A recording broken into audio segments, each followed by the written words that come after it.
All right, what's happening? What's happening? What's happening? Yeah, it's me coming back at you again with another hangout. Yes, it's been a few days since I've uploaded anything, with the exception of the announcement of Carlos Takam becoming the replacement mandatory for Anthony Joshua's upcoming bout that's going to take place in Cardiff on October 28th, which is next Saturday.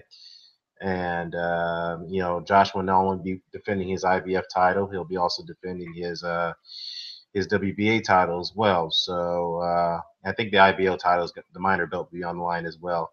So definitely looking forward to that. Obviously, I expect Joshua to handle Takam. Could be a tougher fight than people would estimate. If Joshua gets him out, handles him a lot easier than anybody else did to talk him. So, give props to Joshua for that. So, definitely, probably, in my opinion, much more interesting fight than Kubrat Pulev. To be honest with you, I know some would argue that maybe Pulev's style would be more bothersome than Takam. But the only thing, the only difference is, I mean, the contrast of styles is that Pulev is the guy who likes to box from out range and then uses combinations, whatnot. The only thing I would also say too is that Takam, on the other hand, he's one of those guys that will what you call it? Excuse me, lost my train of thought there. He's one of those guys who's a bullish guy. He'll come forward if he has to. He'll pressure you. He'll throw a lot of punches. He's a very high value puncher type of guy. But the thing about Takam is that he does. I mean, he does lack the lack of he lacks head movement in some cases. And he can take a shot. He's got a credible chin. So we'll see if his power if he can be able to handle Anthony Joshua's power. We'll see.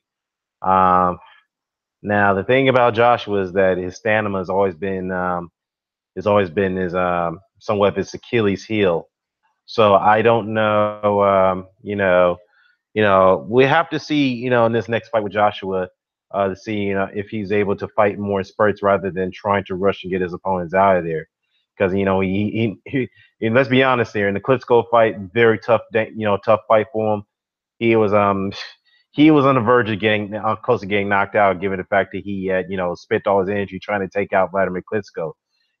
Josh. I hope Joshua does understand after that fight. Yeah, he was able to claw back. He found the wherewithal to claw back and win that fight. Um, I hope he does. He took that tough criticism, critique from his trainer, Robert McCracken. McCracken came out and said that I didn't like that performance, but he I do hope he learns his lessons about fighting in spurts and fight more than be more wiser as a fighter in a way. Use your range to the full extent and don't get too reckless and don't get cute. Okay, if you see that your opponent's hurt, then go ahead and go for it, but don't spend too much energy trying to get him out. So yeah, definitely we'll see if his stamina will hold up against a guy like Takam because Takam will make you work. He will make you work. And what's going on 4i8? My one new commenter I see 4IT. Yeah, I agree. Takam will come to fight. He's a tough guy, man. He's very tough. You know, and you also said there AJ is coming way lighter this time, so don't think he'll gas out. You know, maybe that's a good possibility too. Maybe the excess of muscle weight, water weight was probably the reason why he was gassing out in fights against Dillian White and Vladimir Klitschko. I mean, let's be honest here. He still looks stiff. He looked stiff in both of those fights. I mean, more in the Klitschko fight, he wasn't really too stiff. But there was still some stiffness there. But obviously McCracken is a good trainer. He'll be able to work out those Achilles heels, work out those deficiencies for him. So I think Joshua will further progress on as a fighter from a technical standpoint. Yeah, he's able to compete on a world level. There's no disputing that. But of course, there's definitely some deficiencies he can work on, just like Deontay Wilder's got some deficiencies that he has to work on.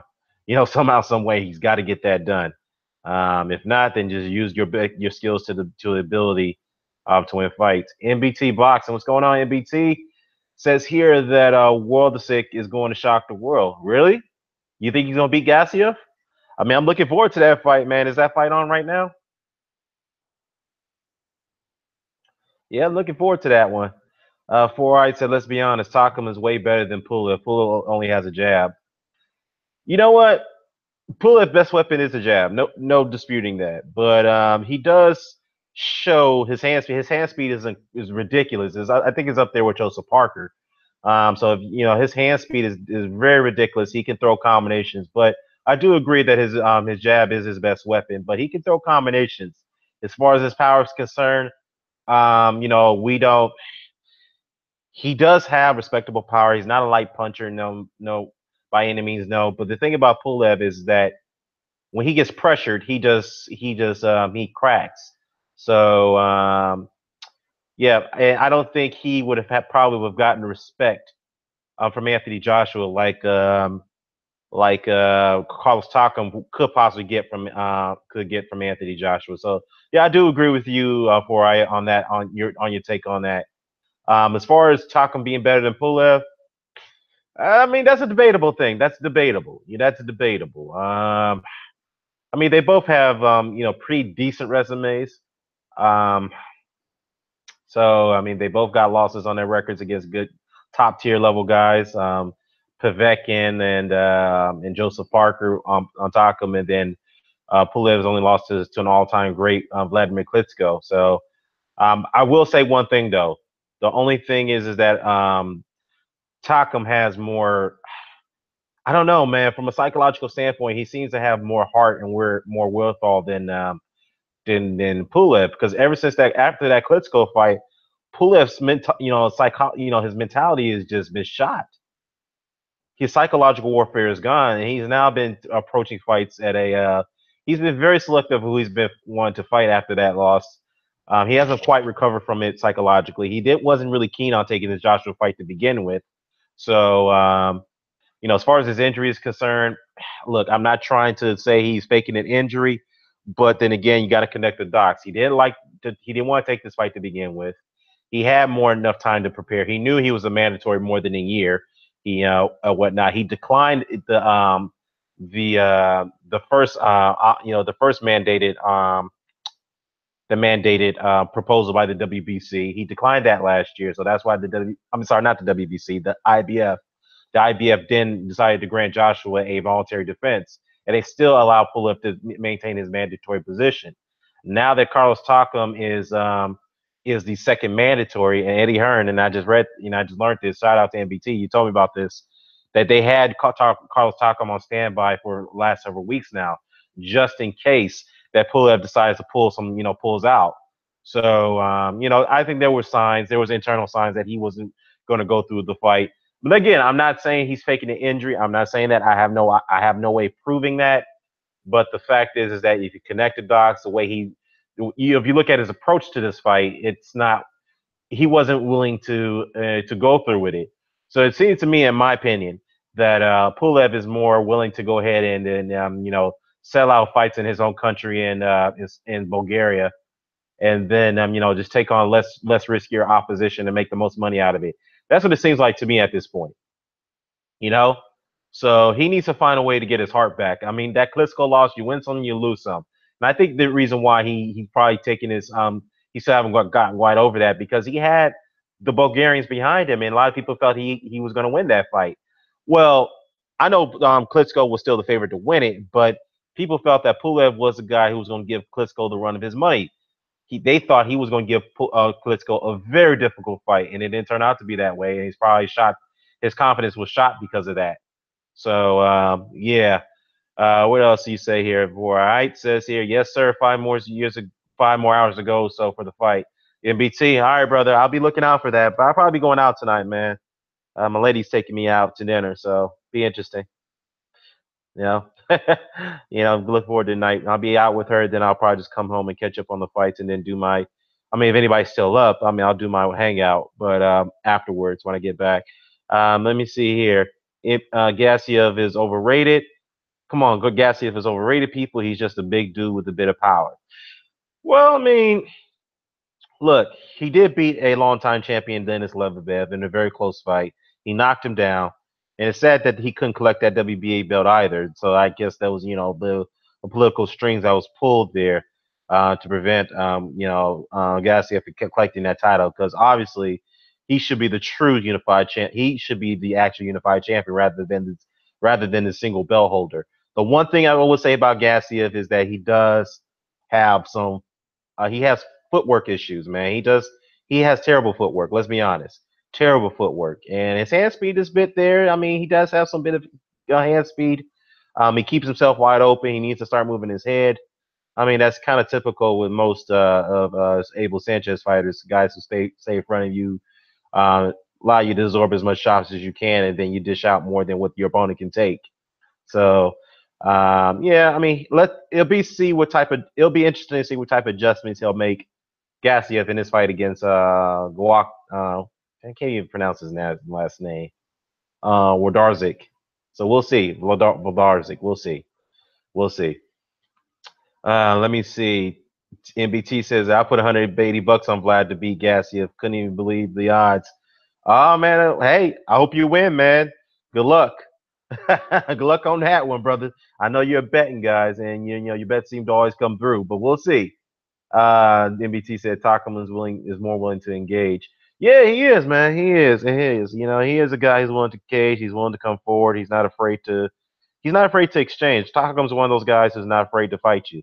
You know, the thing about Takam is not only he can fight. You know, he can fight pretty well coming forward and throw a lot of shots, but he can fight very well off the back foot. He's one of the best fighters I've seen this year so far. You know, who can fight very well off the back foot, because that's a very difficult thing to do is to apply technique from the back foot.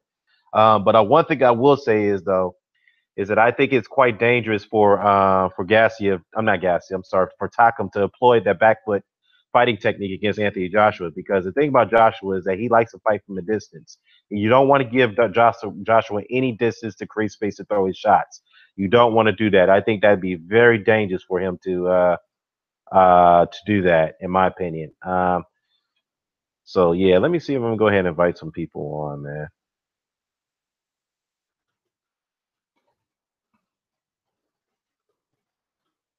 Let me see. I'm gonna try to get EJ on here too. Everybody, Boxing Beats Rhymes, everybody.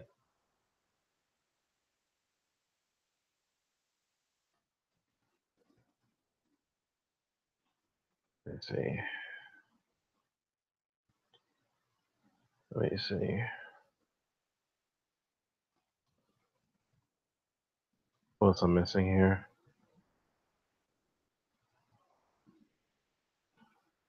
Oh, yeah, I got everybody. Oops, nope, got this one right here.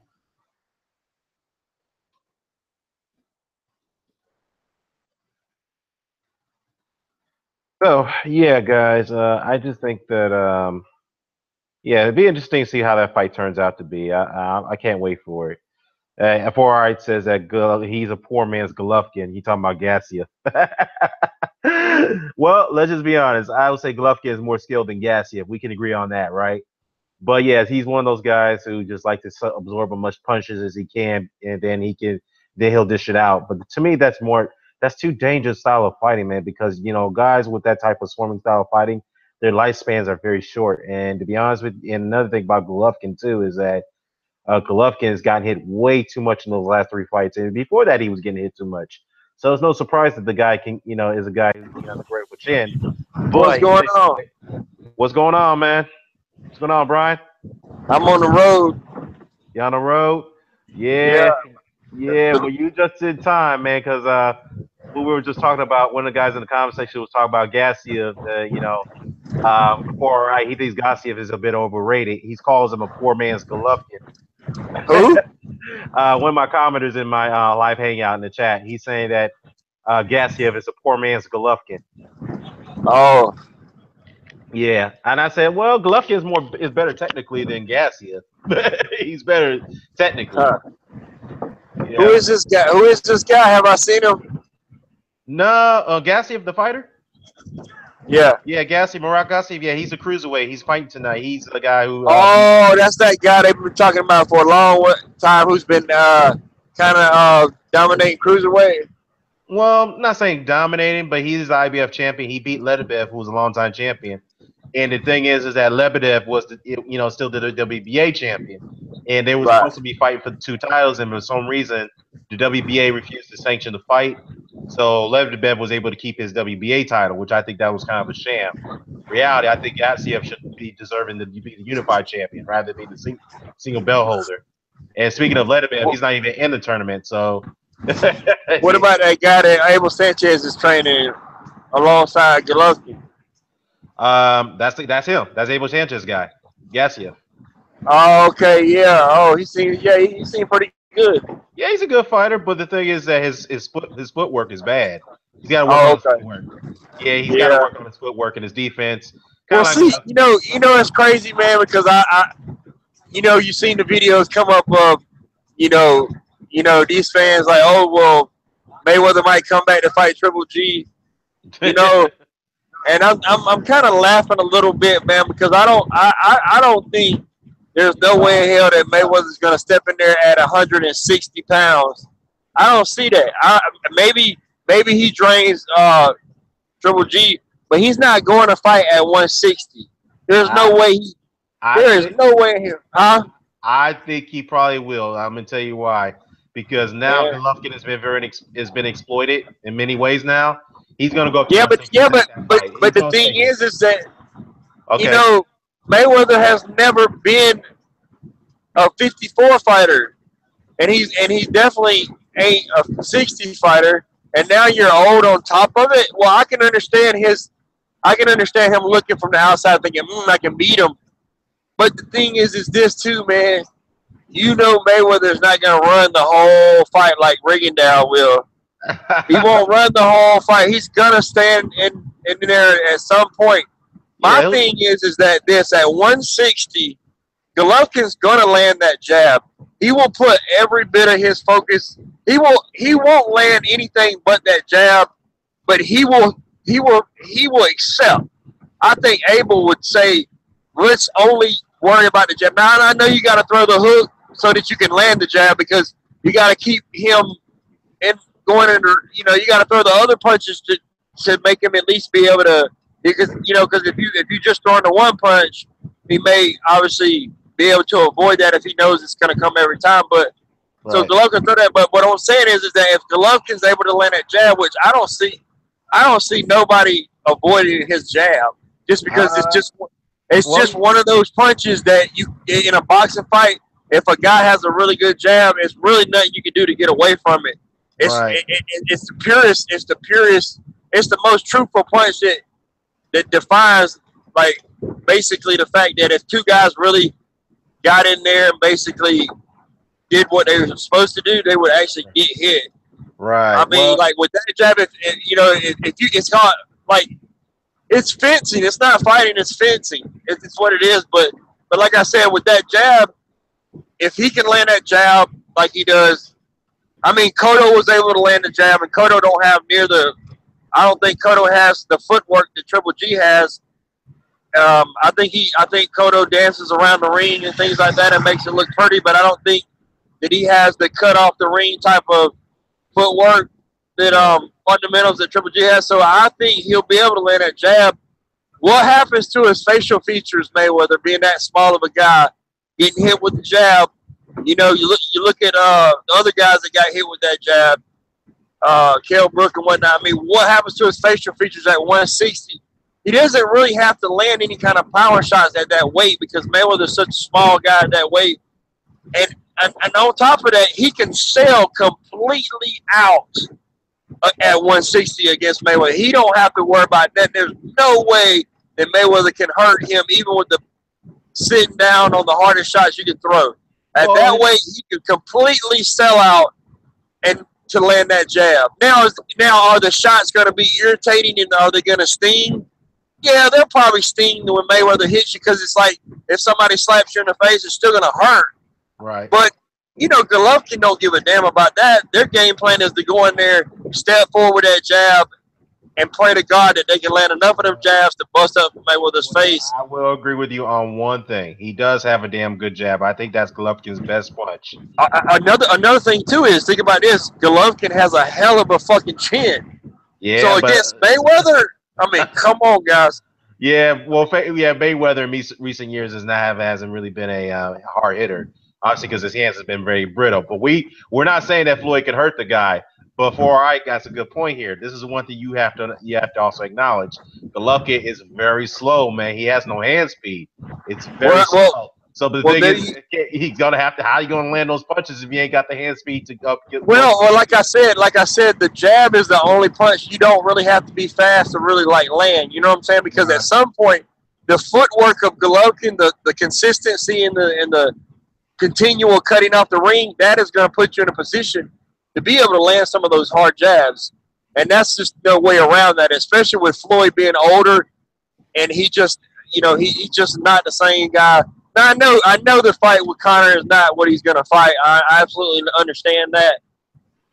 But I just feel like that he's basic enough. Triple G is basic enough and good enough at what he does to just use that simplicity and just do that, stick to that game plan, because outside of trying to do anything outside of that would probably be counterintuitive.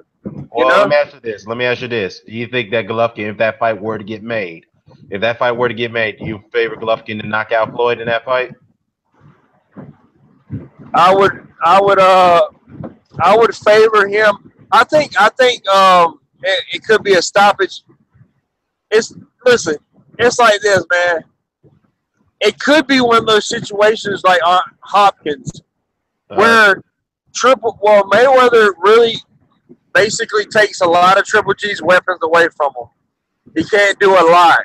But then it may put Mayweather in a position to where he can't really do anything because he has to take the risk of getting hit with that jab. Okay. And that literally could bust his face up. And then it could be a situation where Triple G could actually win a points game basically by just shutting down Mayweather where he couldn't really do anything, and then he might win. He might win based on range like he did against Canelo. But like I said, the difference is that Canelo, what he can do to make up for, because I know you're gonna say, well, Mayweather's way better than Canelo, and I understand that. But it's a give and take because Canelo can hit your ass with something and stop you. I mean, like, I'm not saying he would stop Golovkin, but you got to be leery of that. Whereas in this other fight, it's a different dynamic to the fight, though. Mayweather is much better boxing IQ and everything all around. But I always said this, the thing that would make Mayweather different than both of those guys is that he's able to get in close and do stuff up close. You know what I'm saying? But here's the thing. Even if you're Andre Ward or even if you're one of those type of fighters, which I don't think Mayweather is rugged as Andre Ward on the inside, but he does know how to close the gap. You know what I'm saying? But that being said, if you are in close, and even if Golovkin is not an inside fighter, you're still taking the risk of getting hit with that fucking jab when you get in close in range, because he can hit you with a short jab, and that may be all that Golovkin needs to land that jab is for Mayweather to get closer in on him to try to, you know what I'm saying, smother Golovkin a little bit like he would need to do in the fight. So Mayweather's need to have to smother Golovkin because that would be the game plan. You can't stay on the outside because eventually you're going to get hit. You're going to have to come in and smother him a little bit at times, and that could actually just be enough to not let Golovkin work on the inside, but let him land that jab. All right. Well, let me say this though, and I want you to respond to this commenter. I may have to agree with him on this one. I'm not a Floyd Mayweather fan by any means, but let's be real here. Golovkin's style more likely is tailor-made for Floyd Mayweather because ever since he stepped up in his competition, he couldn't knock out Danny Jacobs, what we all expect was going to happen. But he didn't knock him out. He looked bad in that fight. He looked bad against Kell Brook, a welterweight, even though it lasted 5 rounds. Credit to Golovkin, he got the win. But now in this fight against Canelo, the thing is just like he's been looking pretty average in those last 3 fights. Of course, that's what happens when you step up the competition. And the fact is that those weapons you're talking about, this is what Foray is saying. This is what he's saying. He said, look, those weapons you're talking about, it only works against B-level fighters. Since he stepped up, we haven't seen anything that he hasn't done those things against elite fighters. So what would you say to him? Foray, this is what he's saying. What would you tell him? Well, the thing is also you got to look at is that the biggest thing here is the fact that in those fights, and not this is just not the only thing. You got to take the weight consideration with this piece of information. Okay. You got to understand that those guys were still taking because Golovkin gets criticized dramatically because people feel like he's overhyped, right? Because he's supposed to get the knockout every time. Right. So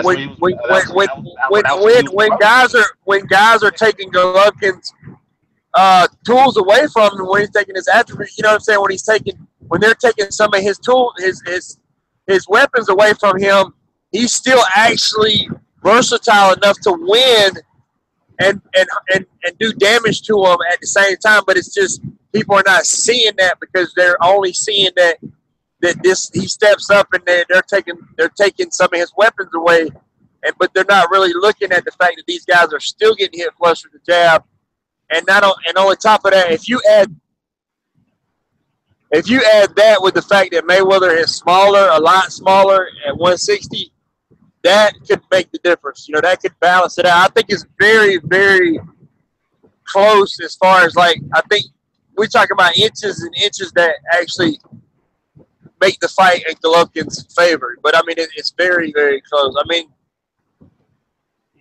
it's just one of them things where if you take all factors consideration, he can edge it to the point of where his size could play a factor in the fight because the guy's just really he's really good at just sticking to a damn game plan. That's the hardest part with Golovkin.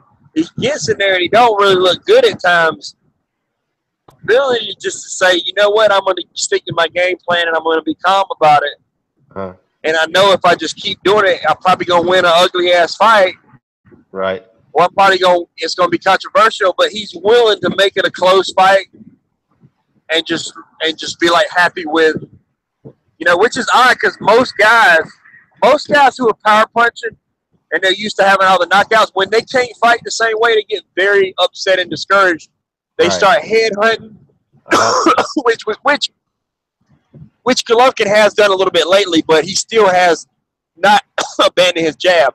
So most guys they completely abandon their jab. So I'm surprised that Golovkin hasn't abandoned his jab, but that is literally the only thing that's really holding him together against these higher level guys. So I feel like with that being said, that his mentality to just be happy with winning a decision, the fact that he's just happy to win a decision, if you add that to his whole overall game and his size advantage, I think that could be enough. And Floyd being older, I think that could really be enough to edge it in his direction. It's not saying that Floyd couldn't pull off a decision. I just feel like it would be a super competitive fight because of that. Now, if they were the same size, I would say no. Absolutely not. I don't know about that, man. I don't know about that because, again, styles make fights. And Golovkin's looked pretty bad in the last 3 fights, man. And this was what Wright has said this about you. This is what he said to you, and I want you to respond to it. He said here, quote, damage. He said, man, what are you smoking, bro? I mean, Triple G hasn't hurt anybody since he stepped up, man. What fight you watching? All the step-up fights you were close to, some people thought he lost. Well, he did hurt. He hurt Danny Jacobs. Danny Jacobs was 185 probably in the ring that night. I mean, the guy's really a light heavyweight. He's not even a middleweight. Jacobs was 181, man. Come on. All right, let me say this. But you got to understand, he stunned him. He stunned him several times and dropped him in the fight. So I don't know how he didn't hurt him. Well, look, he did. When Jacobs got up, he was able to get back to work. He wasn't really hurt in that round, man. What I found about though, this is what I found about Golovkin. Hold on. What I was going to say is that Jacobs was willing to trade with Golovkin back in the inside after that knockdown. If anybody, but Golovkin backed him up after that. He backed him up again with some uppercuts. But here's the thing I'm going to say is this. It's always a give and a take. When you try to do a certain thing against Golovkin's other advantages come into play. He's very well-rounded as far as all around. Like, if you can beat him on size, he'll kind of beat you on footwork and fundamental skills. Like, if you can out fundamental him, he'll beat you on size. He knows how to use whatever advantage he has. He's very good at using his advantages to his advantage. Yeah, but his deficiencies, he's slow-footed. But He has no hand speed, and he gets blocked. Yeah.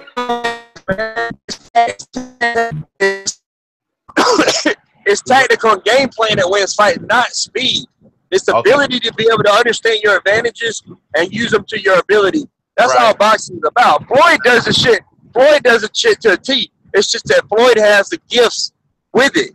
You see what I'm saying? But you gotta understand, Floyd is smaller. He is. I mean, you're pushing it at 160, bro. Like now, that's like. All right, but let me ask you this. I'm gonna just tell you this right now. Again, I'm not a Floyd fan by any means, but if I have to favor anybody to win that fight, I'm gonna have to go with Floyd on that one. I'm just being real. After those last 3 fights I've seen Golovkin before, I'm like, I'm not sure now. If this fight happened a couple of years ago, yeah, I would say Golovkin would have won that fight. But now he's too predictable. But now, like I said, a couple of years ago, if the fight were to get made between Floyd and Golovkin, I would probably favor Golovkin to win it. But now, after seeing that he's getting hit a lot, he's too predictable. He telegraphs his punches too much too. That's another thing I would say too. Floyd would eat that up, man. And I have to be real. I got to favor Floyd to win that fight. I got to favor him to do it. I'm not saying he's gonna knock him out. He's not. I don't think that's gonna happen. But to me, go ahead. Hey, you break it up, brother. Brian, you break it up. You break it up, man. I don't read too much. I don't read too much. I didn't read too much into the fact he had trouble like he did. But I was more. Can you hear me? Yeah, I hear you, brother. I hear you. Yeah, I can hear you. Yeah, can you hear me? Okay. I didn't. He was having. To the fact that Jacobson, Elbrook, or whatever. I really was trying to focus in and see how he was doing with it. And to me, he passed the test because even though he was still able to control his emotions and maintain control of the fight. And that's the biggest thing you got to look at is not when a guy has trouble, like because he has trouble that he's falling off. You got to look at how he responds to that trouble. You feel what I'm saying? Right. I think he passed. I think he passed the test, man. Even though you see a lot different Golovkin, I think he still passed the test in my book because I still see the same guy going in there trying to do the same shit and actually being successful. Right. Maybe not as successful as he was, but he still hasn't given up. And I think at some point, I mean, he's gonna fight somebody that matches his style a little bit better. I think in the rematch, I think he dominates. I don't know. I think he dominates. Well, I don't see no domination in that fight, but I will agree with you on this one. Golovkin has shown he can compete on an elite level. I'll give him that. But the problem what people are having with this situation, you may have to attest to this, you may have to concede to this, is that people expect him, the way he was being built, the way he was being promoted, they expect him to run through his opponents the way he did in his previous fights before the Kell Brook fight, and that's not happening. Like people are calling him a hype job now. It's like, wait a minute. You're supposed to be this monster destroyer. You could even knock out a welterweight. And you couldn't even knock out. Well, hold on. I was going to say, you couldn't even knock out. Hold on, man. You couldn't even knock out a guy who has a suspect chin. No. You can't say that because he did. They stopped the fight. They didn't give him a chance to knock Kell Brook out. Kell Brook was getting knocked out. Believe that. He was going to get knocked out. He was still. Dude, Kell Brook was going to get stopped. Yeah, he was going to get shut. He was going to get. Yeah, he was going to get stopped. But it was the fourth round. He was going to get laid completely out. Well, do you realize by the 10th round what he would have looked like? Dude, Golovkin will keep coming at you all the way through the fight. And he's going to keep landing those shots because the guy loves what he does. I mean, he got 400 amateur fights. You don't go all that and be fucking like, you don't go through all that and have a passion. The guy has a passion like Floyd does. He just doesn't have all the physical attributes, but he does have the passion to to try and get your ass out of there and try to win spectacular. Well, what I'm saying is this. What I'm saying is that Kell Brook was not on verge of getting knocked out unconscious. Was he going to get stopped? I think so, because of that eye injury. But the fact is that he was not remotely really hurt in that fight other than the eye. He was hurt in the first round, bro. Oh, yeah, with the body shot. Yeah, with the body shot, but he recovered. You can't tell me Golovkin was hurt. But Golovkin was hurt that fight. But he would have got that fight. Go ahead. No, but he would have got laid out cold if eventually somewhere down the line if they didn't stop that fight. I'm just saying he would have got laid out cold because Golovkin. Look what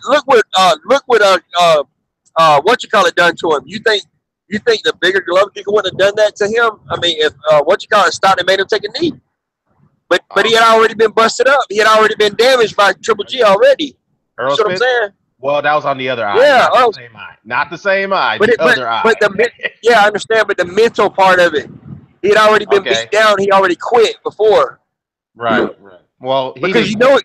Well, he did quit. Yeah, he did. Yeah, he did. When he put his hands down, like when you drop your hands, you're letting your corner know, hey, fucking stop the fight. That's what it was. It was an unspoken stop. Man, come on, man. Just like David Lemieux did it. David Lemieux did the same shit. He looked at the ref.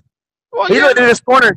Anytime you drop your hands like that and you walk around and you start acting weird and shit. Nah, Kell Brook did not.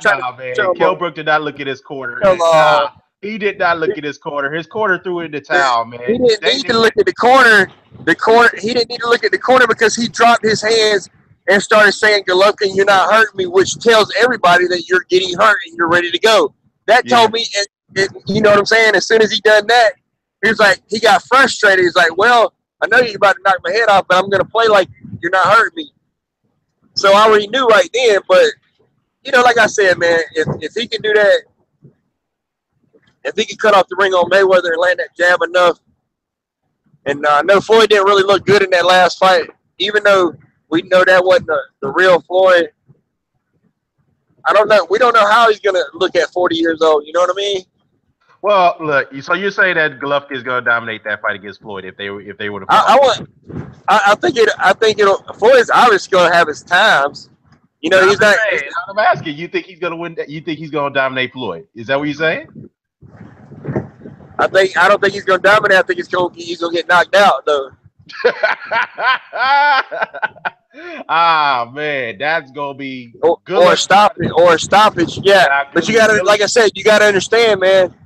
This is not 154. Yeah. This is not 147. This is somewhere he's never been before. You gotta understand. This is a guy who used to taking punches at 160. It's different. This is not De La Hoya. This is a guy who fought his entire career at 160. And it's known for just walking through stuff. I understand that, but he couldn't even knock Kell Brook, a 147-pound guy, unconscious. He couldn't even do that. Dude, it was on the way to happen. It was on the way to happen. Oh yeah, well, he could knock out a small guy, Canelo Alvarez. And guess what? Kell Brook is a lot bigger than Mayweather, bro. I hate to tell you, but Kell Brook walks around at 175, bro. Wait. Did you say Kell Brook is Kell Brook is way bigger than Floyd. Are you serious, man? Way bigger. Oh, I'm about to say a better skill-wise. I'm about to say. No. Kell Brook is way bigger than Floyd is what I'm trying to tell you. Okay, yeah. Okay, he can absorb punches better. Okay, I see your argument there. Yeah, he can. Yeah. And see, Floyd don't get hit like Kell Brook that got hit. You see what I'm saying? What happens if he gets hit like that? Well, the difference is Kell Brook doesn't have the speed and the ability to. He got the speed. He got the speed. He just ain't got the. No, he doesn't have he doesn't have fast reflexes like Floyd Mayweather does. Oh shit! That motherfucker got cat-like reflexes. No, did you see him? No, did you see him in there? Did you see him in there against Porter? He couldn't even land a punch. Porter couldn't even land a punch, and Porter was all up on this dude. He was like the Matrix in there. No, Floyd got way better reflexes and he got way better. He just got a smarter note. Physically, Kell Brook is just as quick. The difference is that Floyd's smarter. Don't sit there and rely on all that. He uses understanding other things in the ring, not just doing the same shit. Kell Brook is physically the only thing that really keeps him in the game, knowledge of boxing. but not on Floyd's level. And he'll give you different. He'll do different things. Nah, man, nah. I gotta be real with you, brother. I gotta be real with you. That's been overreaching right there, man. Ain't no way Kell Brook got way better reflexes than Floyd Mayweather, man. I'm just being real. I ain't saying better. I'm saying just at least as good. Trust me, man. Floyd will be the first one to tell you. It is good, but Floyd will be the first one to tell you that speed and athleticism don't win fights. It's intelligence. Now he'll be the first one to tell you that. That's true. That's true. You got to use your intelligence. You got it. But Kell Brook doesn't have that IQ that Floyd. And what's up, Charlie Brown? What's going on, brother? What's up? What we're saying, man? What's going on, man? Nah, man. Kell Brook ain't got the. I think that's what actually makes Kell Brook. I think that's what made Kell Brook as good as he was, because he did have good athleticism, but he just didn't have the A level. He didn't have the A+ level understanding. You know what I'm saying? Like at least at a 12 round, you know what I'm saying, in a 12 round fight. Mm-hmm. He might do that for maybe 4 or 5 rounds of the fight, and that's what happened. Is you know, and also too, I think he has a little bit of a stamina issue. So I don't think it's speed. I just think it's you know, Floyd understands how to conserve his energy and be very, very efficient with his energy. That's another thing. Hey, a lot of guys are Brian, you got a lot of guys disagree with you on this one, man. I'm sorry, man. I mean, it's just the truth, man. Look at Pascal. Look at Pascal. Pascal's fast. Hey, Pascal's fast as hell. But guess what? He gasses out because he's not efficient. Floyd is just very efficient. That's all it is. Floyd's fast, and I'm not saying that Kell Brook is faster than Floyd. I'm not even trying to argue that, because that's a pointless argument. The point is that at the end of the day, wait, hold up. You just said he has way faster reflexes than Floyd. I said he had just as fast. Just as fast. There's no really way to gauge that. At the end of the day, the whole thing is that one guy's more efficient, one guy has a better understanding how to fight 12 rounds, and another guy don't. He's a front runner. That's all it is. But to say that Kell Brook don't have fast hands is ridiculous. The guy has super fast hands. I mean, we all know that. We're talking about reflexes, about getting way out of punches. Reflexes too. That guy slips punches. He's great at slipping punches. He made Golovkin miss. He made Golovkin miss a lot. Oh yeah. What are you talking about? Canelo. Sean Porter. Hey, Sean Porter didn't even land. What did Sean Porter land? Hold up. Canelo Alvarez doesn't have. Wait, hold up. Canelo Alvarez's reflex is not as fast as Kell Brook. Anybody can make Golovkin miss. I'm telling you that right now. The reason why, because Golovkin has very slow hands, dude. Slow hands, man. Anybody can make him miss. If you have but they can make him miss. But that's the truth. That's the thing. Come on, man.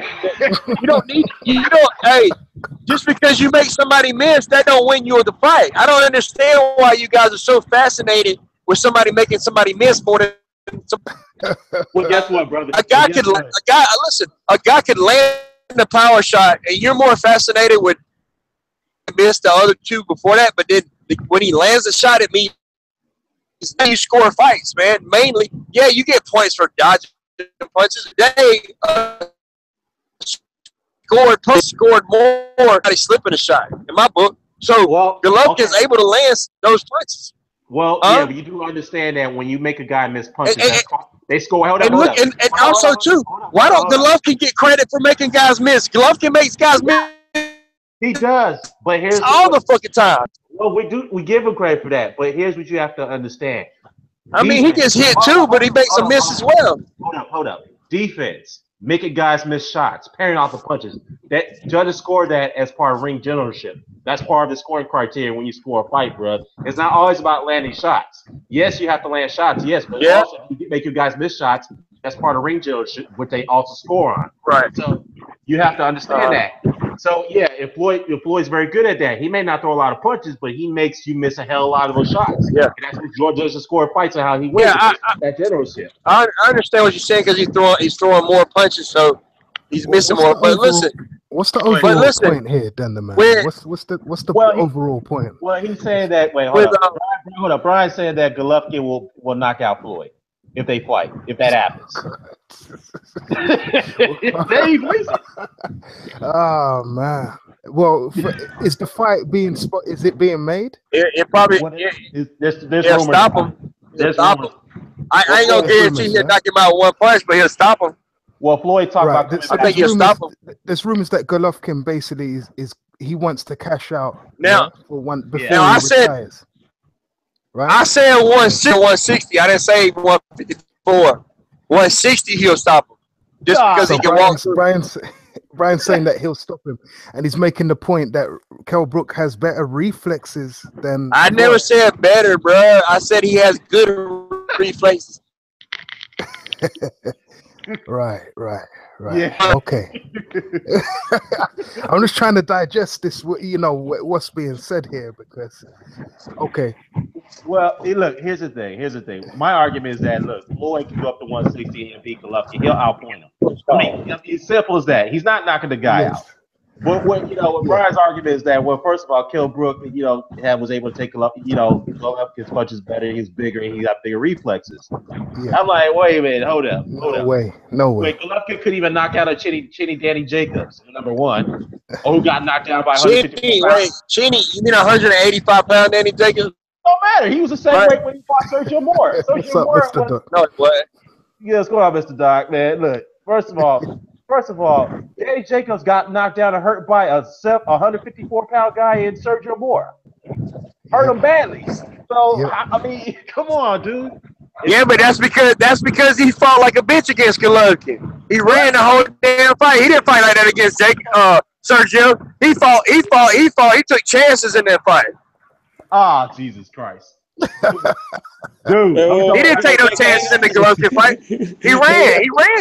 He didn't fight that same fight against Sergio. Here, Comedy Central, man. We're comparing Danny Jacobs to who exactly? Just so because I was trapped between digital dimensions for a second, so I missed part of the conversation. He ran. But no, the point is that he's saying Golovkin will knock out Floyd. Floyd decides to take the fight at 160. Dude could even knock out Kell Brook. Oh, yes, he got to stop. He did knock him out, man. What are you talking about? Man. It's a knockout, dude. He would have been unconscious if that fight would have kept going. Let's deal with some facts here, man. He didn't knock out Canelo. I'm an official Golovkin fan, am I not, Dan? Well, go ahead, Mr. Doc. Am I not a Golovkin fan? Yes. Kell Brook is way bigger than Floyd. I'm just gonna say that Kell Brook is bigger than Floyd. Look. So let's get that out of the way. The problem is this: my guy's feet have to keep him in range long enough to turn it into a fencing battle, like you talked about with Floyd. Oh yeah, Golovkin's got great feet. Floyd, no, he's lost it, dude. He hasn't. Have you not noticed? He hasn't used that shifting tactic to cut the ring in about 3 or 4 fights. He's not as fluid. Dude, it doesn't matter. He's cut the ring off on guys. He just ain't knocking guys out, so you guys are saying he's not cutting the ring. He cut the ring off on every guy that you said he did. He cut the ring off on Jacob. He cut the ring off on I'm not saying cut the ring off on, this isn't he cut the ring off. I don't understand. A or B logic. Hang on. I'm not saying he suddenly completely lost all ability to cut the ring. I'm pointing out a nuance to his cutting the ring off game. All right, that has disappeared over the last 3 or 4 fights, in my opinion. I think it's what he's doing once he cuts off the ring. He's not doing what he was doing, but he still gets to that point. To shift his feet the way he did against guys like Willie Monroe, and where he'd shift stances to keep them pinned in corners or to corner them up. Understand what I'm saying? He doesn't have that anymore. It's like I said, it's a combination of things happening at the same time. Tommy Boy completely fucked up by having my guy's first big step-up fight occur at age 35. Who the fuck does that? Who the fuck does that? I agree. Well, when people fight Floyd, they fight a different fight against Floyd. That's why I said in the comments, just to finish my thoughts on the whole Floyd versus Golovkin thing 2-3 years ago, then we've got more of a conversation, in my opinion. But right now, Floyd beats him on points. Yeah. Because unanimous decision, man. 154, 160, 156, 182, whatever weight class. Unless Floyd's legs go, you know what I mean? Yeah, but like I said, with Golovkin, you're not gonna get the same. You're not gonna get the same exact game plan But with he him. didn't So knock out, you're looking at. I know you're looking at. called him But out. with Floyd, everybody fight. When people fight Floyd, everybody fights a different game plan. Nobody fights the same. Yeah, So you're not gonna see. No, You're not gonna see Triple G going in. Nah, come on, man. Come Go on. ahead, Charlie, man. Go ahead, You Charlie. gonna see guys do. You gonna see, Golovkin is known for cutting off the ring. That's what he's known. and he'll for. cut the ring off on He's a Mayweather box, too. he's a box puncher. He's not going to be able to do that. Canelo couldn't do it. Mayweather's gonna allow him to cut the ring off first. You know that, right? Mayweather's not gonna. Younger Canelo. Canelo couldn't do it.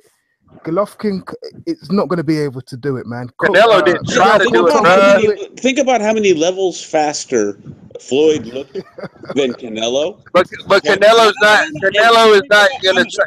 No. We're being real here. All right. Canelo cut the ring off on We're Floyd. being real here. Look, and then think Canelo didn't try to cut the ring off on Floyd. That's not his game. Stop. Let me finish. Think about how many levels faster Floyd looked than Canelo, and then think about how many levels faster Canelo's legs looked before they gassed than Golovkin's. All right, man, you got to factor in the fact even that if he's aged some, if he's same got type of fighter, if Floyd's got the legs he had against Pacquiao, like I said in the comment section, it's a wrap. Okay, what happened? What happened to Maidana? What happened against Maidana? That's what I want to know. What happened against Maidana? Because he couldn't get away from Maidana. Maidana's got faster hands, and he's a very awkward fighter. And Maidana's more reckless. Maidana, yeah, but Golovkin cut. This is where the Mexican style lie comes in. Like, okay, he's not Mexican style. He's Eastern European style. He's not going to come in all reckless like Maidana. Yeah, but I told you, did I not just tell you that nobody fights the same game plan? Everybody fights different when they fight Floyd. They fight an advantageous fight. They don't try to fight something that they know that Floyd, they expect Floyd to be. But Golovkin's not going to become a reckless Maidana overnight. He's not going to complete. You know what I mean? You're going to alter your game plan within the construct of what you do. I just know that Floyd is a sucker for a jab. I know if you got a good jab like Golovkin does or Cotto got, you can land that jab. No, go ahead, Charlie. No, I was going to say most people in the comment section are saying that Golovkin, when he does cut off the ring, he does get cut up a lot, gets chopped up, and I agree with that. I agree with that as well. So if he's getting chopped up and he's doing his best, he's fighting to his strengths. I don't know what's going to happen to him against Floyd, because Floyd's going to have an answer for him in every department, really. But what can he do to hurt him, bud? What can he do to keep him off? Randolph Sugar fights. He's not going to find him with a Geiger counter, Barber. He's not going to find him with a Geiger counter. I'm sorry. It's a wrap. I'm sorry, man. It's now, listen. When a guy's completely selling out, you can't get away from that.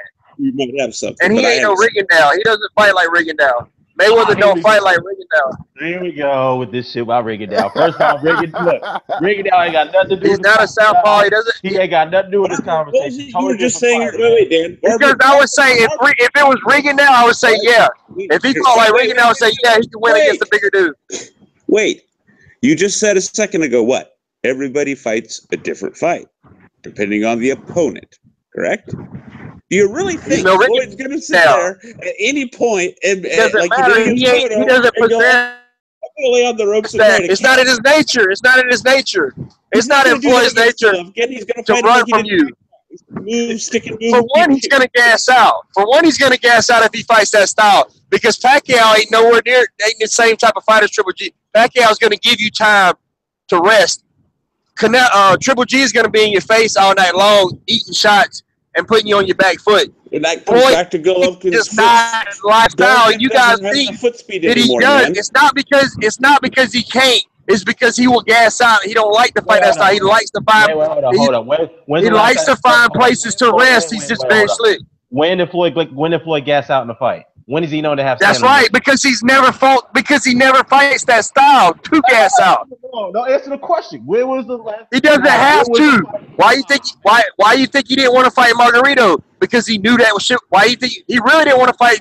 You know the only reason he fought Maidana is because he seen Maidana gassing out in the fight. But he don't like that constant eat shots pressure style. He don't like it. Because that means he's got to go 12 rounds, balls to the wall, against the fucking middleweight, bro. Against the middleweight. So what you're contending is Floyd won't be able to pull a Lara for 12 rounds, basically. He don't know. It's stamina. It's a stamina thing, man. He don't fight that style. Is what your argument is. Because he doesn't fight that style, he knows that. He wants I to. understand what you're saying. It's not. It's right. You're not being completely unreasonable in the way you're presenting it. I get it. Yeah. I'm not saying, it comes down to Floyd's legs. It seems to me. Right. Dude, I think you're kind of reaching over this one, man. If Floyd does come back in for another fight, he goes against Golovkin at 160. I don't see Golovkin But winning. Dan, do you agree? Floyd's legs are pretty much the biggest key of the fight. Yeah, his legs. But everybody says legs. But what I'm trying to tell you is, I think there's a big secret on Floyd that he's not telling nobody. And what I've always seen from Floyd is that he's so good at being able to do what he does. He's never had, except for in the Maidana fight. But when Maidana gets tired, go back. It can Castillo fight. He can. You talking about a guy and he's got a Castillo in his face that's 160 pounds, and we're talking about a guy.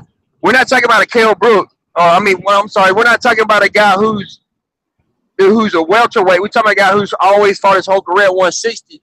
It's not that Floyd couldn't win against a guy his size, having to fight, being forced to fight that style, but it's a tough style because Floyd likes to be able to make you back you up a little bit and then be able to clinch and stuff like that to kind of mix it up. Hold up. Diego Corrales had that type of style. It's physically draining. I agree. He had that. Nah, not really though. He was kind of a boxer though too. No, he was kind of a boxer. Yeah, he was a boxer puncher who also had a pressure style of fighting as well. But not so much like arms, Dan. Come on. Yeah, I mean, bigger guy, okay, but yeah, I'm not saying Diego Corrales is a middleweight, but Floyd has fought a style that's similar to Golovkin. That's what I'm telling you. Why did he avoid Margarito for $12 million? That's a good question. I got on Floyd for that. And I'm not saying that he couldn't beat What's up, Mr. Boxing today? Margarito, but what I am saying is maybe Floyd doesn't like to fight those type of fights when he's forced into that fight. I think he saw something in Maidana. I think he's seen that Maidana fades. You look at the Broner fight, Maidana fades halfway through the fight, and he's seen that, and he's like, man, that's just what I need to win that fight. And he's like, I don't like to fight guys like this style. I don't like it, but I seen that, and I think I'll take the risk. But I think you're talking about a Golovkin. But I see what you're saying, Barbara, and like I said, that's a fair point. Like I said, it comes back to Floyd's legs. You know, are they what we think they are? As you're putting it, Barbara, are they still there? You've seen Floyd's opponents do this. You've seen the Floyd opponents that walk through his punches and keep coming and throw punches. You see that he kind of don't really like that a little bit. He's not comfortable with it. I'm not saying it kind of irritates him, to be honest with you, because he wants to be able to do what he does. He doesn't want to be put in that situation, and it kind of irritates him, and you can see it. But like I said, he was banking on Maidana fading. He was banking on that. That's why he stayed calm. He was banking on that. But against, like I said, Golovkin's not going to gas out. You're not going to hurt him. He's going to keep coming at you. You're not wrong. I won't say you're wrong about him banking on Maidana gassing out, but the reason he stayed calm is because Mayweather is completely unflappable. And I'm not a big fan either, but I got to give him his due. The dude is completely unflappable, and he's meticulous in his preparation. It's about today. Is in the chat room. What's going on, brother? What's going on, Mr. Boxing today? It's the champ. Also, too, how would he deal with the move up in weight? How would Mayweather deal with the move up to 160? I think weight doesn't mean anything. This will get my opinion. Weight doesn't really mean that much with Floyd Mayweather. Not like he's fighting a light heavyweight. He's fighting Golovkin. I seen Golovkin, even though he beat Brook, I seen him get outboxed for a few rounds, and I thought Canelo was a draw. Canelo would use a watered-down version of what Floyd does. Just because you cut the ring off, that doesn't mean that's the end of it. You have to cut the ring off and then get your punches off effectively. So he'll cut the ring off, then he'll get outboxed, and then there'll be a clinch, and then Floyd a circle. The problem is that Golovkin couldn't fight. He couldn't do certain things because he had to be. He couldn't do certain things, Golovkin, because he had to worry about Canelo's power. He had to worry about Canelo being able to absorb punishment as well. We don't know that. I mean, how is how is Mayweather going to be able to absorb shots like that? And how's jabs and things like that. And how's he going? That's the thing. He's not going to sit there and try to absorb it. And then you just said that Golovkin has this crazy chin. He comes forward, nothing hurts him. Right. He's not going to be able to hard. He's not going to slow Golovkin down. Today, answer the question of Floyd's chin. He cannot do certain things against. He cannot do certain things against Canelo that he can be able to. He's going to be able to. I'm not saying do them, but he can't attempt to do things. He can't fight that certain game plan against Canelo that he can be able to fight against Floyd. He can't expose himself in that same way. So it's going to be a whole different dynamic to that fight. You're going to see a guy throwing more punches, a lot more punches. You're going to see a guy taking a lot more risk and fighting a style that's more conducive to because the power changes. A bigger man beating a little dude. The power element between Canelo and Floyd changes the dynamics, is what you're asking, right? That's what you're posing, basically. Fair enough? I mean he's gonna be able to throw more volume. Okay. Let Mr. Boxing Today respond. All right, but then look, you say power punching. To me, the punches that hurt you the most is punches you don't see. Floyd's a way quicker puncher than Canelo, and his timing is much better. It's not just about raw power. If it was raw power, then power punchers will win every fight. Then you say that Golovkin has this crazy chin, but if it's so great, why does he worry about Canelo? Why didn't he just smother him and just knock him out if he doesn't have? So well, I mean, there's no way that Mayweather is going to be. I don't care if he hits him with a Sunday punch. He's not going to do anything. It's not going to do anything to damn Triple G. It's just not going to. Maidana he'll win by decision. It's not going to. He'll win by decision. You can't win by decision if a guy's able, if a guy's willing to take your shot just to land that one jab. If he's willing to take a combination or whatever, just to land that one jab to bust your face up. Hold up. I gotta say something real quickly. Weren't you one that said that Floyd couldn't hurt Conor McGregor? Weren't you also one that says that Kell Brook couldn't hurt Gennady Golovkin? Might have been. Did I say what now? Weren't you the guy that Conor McGregor shouldn't even be in the conversation? He ain't even a boxer. No. Didn't you say he couldn't hurt Conor McGregor because Conor McGregor? No, that might have been UK blogger. No, I never said that. I never said that because he ain't a boxer. I never said that he couldn't hurt Conor because Conor is not used to taking punches from a boxer. He's used to taking. What about Kell Brook? Didn't you say Kell Brook couldn't hurt him? Couldn't hurt who? Golovkin. I mean, it depends on your definition of hurt. Stunned, anybody can stun somebody, but Kell Brook is bigger. Kell Brook could not really slow down Golovkin. He couldn't slow him down. He couldn't hurt him based on power. He couldn't do it. Yeah, uppercut lifted by Golovkin was backing his ass doing the same shit. He couldn't hurt him. I'm not talking about what happened all through the fight, Brian. But I'm saying, don't say he couldn't hurt him when I watched my guy get both his feet lifted up off the mat. He obviously didn't hurt him enough to stop him. That's the point. The blood's coming out. He didn't hurt him enough to slow him down. That's the point I'm trying to say. Whether you want to say what your definition of hurt doesn't mean anything. Your definition of hurt doesn't mean anything if it's not in regards to the point that I'm trying to make. The point I'm trying to make is that he can't slow him down. He can't hurt him enough to slow him down and make him stop doing what he's doing. That's the point. Fine. That's fine. I'm saying be careful about when you state things as absolutes. But that's just quoting somebody's statement and irrelevant to the point. You see what I'm saying? It is very irrelevant, actually. It's a very irrelevant point. Man. I told you, man. You're saying that Triple G will beat him based upon size. I think he'll stop him at 160. At 160. If he ain't drained. You're saying he's going to win. He's going to beat Floyd he's going to beat Floyd by making it a jab battle. But you're also saying he's going to stop him again. Of course, with a jab. Of course, he can stop him with that jab. Of course, he can. He couldn't stop Canelo. Charlie Brown, go ahead, Charlie Brown. Yeah. The thing is, if Canelo was able to outmaneuver him, and let's be honest, Canelo was the slow-footed guy in that fight. And he managed to outmaneuver. He did at times. No. Obviously couldn't outmaneuver him because he lost the fight. Everybody knows he lost. Brian, let Charlie finish. Go ahead, Charlie. All right. Canelo is renowned as having slow feet, right? Renowned and being stiff. And he was able to outmaneuver Golovkin. No. He was fighting on the back foot. He was fighting on the back foot using lateral movement. He was making Golovkin look slow, look old. Golovkin actually has looked like I didn't see that. The last, I didn't see the that. last two. Wait a second. Let me finish. Let me was finish. market, dude. Yeah, The no. foot speed difference was market. Go ahead. In the last two fights, We talking about he's 5 looked seconds in poor. every round? You talking about 5 seconds of each round? Let him Brian, finish. Listen, What happened let the me rest of the finish, fight? man. Brian, Let me You got to give finish, and then you have can ask success in a questions. round, man. You can't Brian, overplay the listen. success. Brian. Let me All right, go say ahead. what I'm saying, and then you can say what you can ask your question. Because the point is, he's looked poor in his last two fights.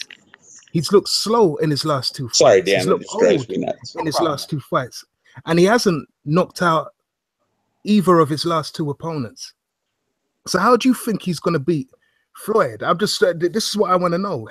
You're saying the jab, but if that's the case, how come he wasn't able to do it in his last two fights? Brian, go ahead, bro. You got to unmute him, Dan. I muted him. Oh, okay. Go ahead. Unmute him. That's why I said sorry. I was like, the moderation was required so we could have some structure. That's fine, brother. I appreciate that. Go ahead. I'll unmute him. Thanks, Mr. Doc. Let me unmute him. Well, I can't. You're gonna have to unmute him, Mr. Doc. Brian, you got to unmute yourself, bro. Somebody's got to be able to unmute him. It won't let me. Uh-oh. Unintended consequences. Bro, you screwed up my admin stuff. What have I done? I'm sorry, Brian. I didn't mean for it to go this far, Barber. Let me see if I can do it here.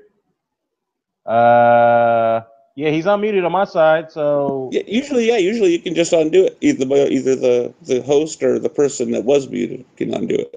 Yeah, I'm trying to do it right now, man. You screwed it up. Hey, Brian, just do me a favor. Jump off and come back in. I apologize, Barber. Yeah, just do that, man. Jump off and come back in. People got to be allowed to finish their points. You know what I mean? Yeah, man, because it just gets silly, man. And that point, I think he's still talking away, man. Yeah. But that point he made there, man, things happen for a reason anyway. He's muted, but because it was just getting silly there, man. I mean, come on, for real? Come on, man. Yeah, man. Floyd's legs could be gone. I thought that was a fair point. He could be, you know what I mean? The way he laid it out. He carried Conor McGregor, man. He can. I'm not saying I agreed, Charlie Brown. I'm just saying it was that point was at least fairly articulated that. I'm not saying I agreed with it. Right. Because that is one of those things we wouldn't know until they fought. Does Floyd still have legs like that? We all think he does. Yes, I know, but I'm just saying. Yeah, go ahead, Mr. Boston. I thought the point he was making about trying to compare Golovkin to Maidana and Margarito was a moot point because to me, Golovkin is a little bit more technical than those guys. Maidana, he showed that was his wild style. He came out there just throwing, I mean, the arc of his punches were like on top of Floyd's head. Like he was just wild as hell. Golovkin's a little bit more calculated than those guys. Just because you're aggressive doesn't mean you both fight the same. He's a little bit more technical in his approach. And him being technical means he's going to slow the fight down just enough for Floyd to outthink him.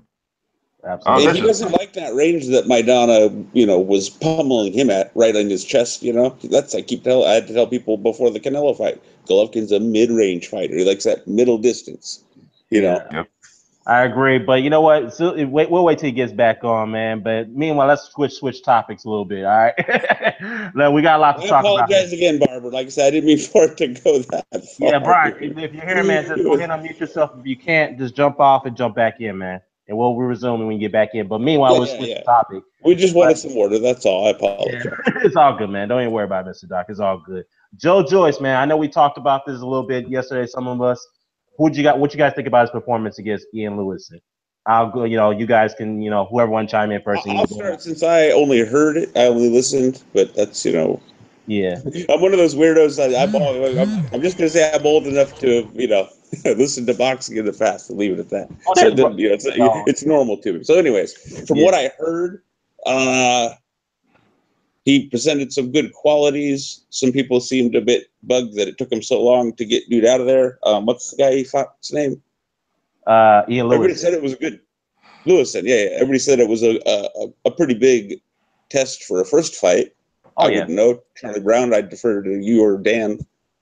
Someone who knows that the European boxing scene better than me, as far as that goes. He got the job done. It's hard to say because I mean, like I said, it's a 10-rounder. Usually guys don't start out that deep in the water. Oh, yeah. He's in his 30s. There's all kinds of, you know what I mean? I find myself, going, well, there's this way. He's kind of old, but, he started at the deep end. Right. Yeah, he got the guy out of there. But at times, it, looked kind of laborious. I don't know. All right, cool. I mean, yeah, good, fair enough That's what point. I'm hearing. That's what I should say. That's what I've heard because I haven't watched it yet. Yeah, well, Mr. Boxer, today, what do you think about his performance, brother? Well, by looking at the comments, my comment section, tough crowd, man. Boxing is a tough crowd sometimes. The dude, first pro fight, he took care of business. To me, shit, he didn't look any worse than Dillian White did against the guy. He isn't the second coming of Lennox Lewis. He is a little bit slow, but he has a good work rate. He's tough as all hell. And he's a big dude. It's not like he's going to be in there moving like Pernell Whitaker. I mean, the dude is 6'5", 200, 50 pounds or something. So I thought he was off balance a little bit when he was throwing his left hook, but for the most part, he took care of business. Lewison knew about the fight in advance, and he's a tough guy to stop. He's the tough dude at the very least. He's tough. And Joyce, to me, just dominated the fight, man. And for a guy making his pro debut, his very first fight, I thought to me, was impressive. Because he could have easily gassed out going into the second half of the fight, but he didn't. Yeah, I agree. I agree with your point. Excellent point right there, brother. Hey, Charlie Brown. What did you think of his jab? His jab was good, man. I think his jab was good. It was on point. That was the one thing I heard most people give him some praise for. Was his jab was probably his best weapon. He knows how to mix it in, especially he knows how to do the stiff jab to the body. That seems to be his best weapon. And I think he was mixing it up, measuring, sticking it as a power shot, flicking with it, etc. Yeah, the one thing the only critique I have, and I think this is a learning curve now, I think he understands, is that you need to be more committed to your shots instead of moving around a bit too much. That's the one thing I would have to say about Joe Joyce. I think he was moving. I think that's where my question about the jab was going. Because it sounded to me like he had some good variety, but at times they were questioning, he should be sitting down on it more. But I'm like, well, I like a guy with, what I call an educated jab. He can do a lot of different things with it. Right. Yeah. Go ahead, Mr. Boxer. What you guys see?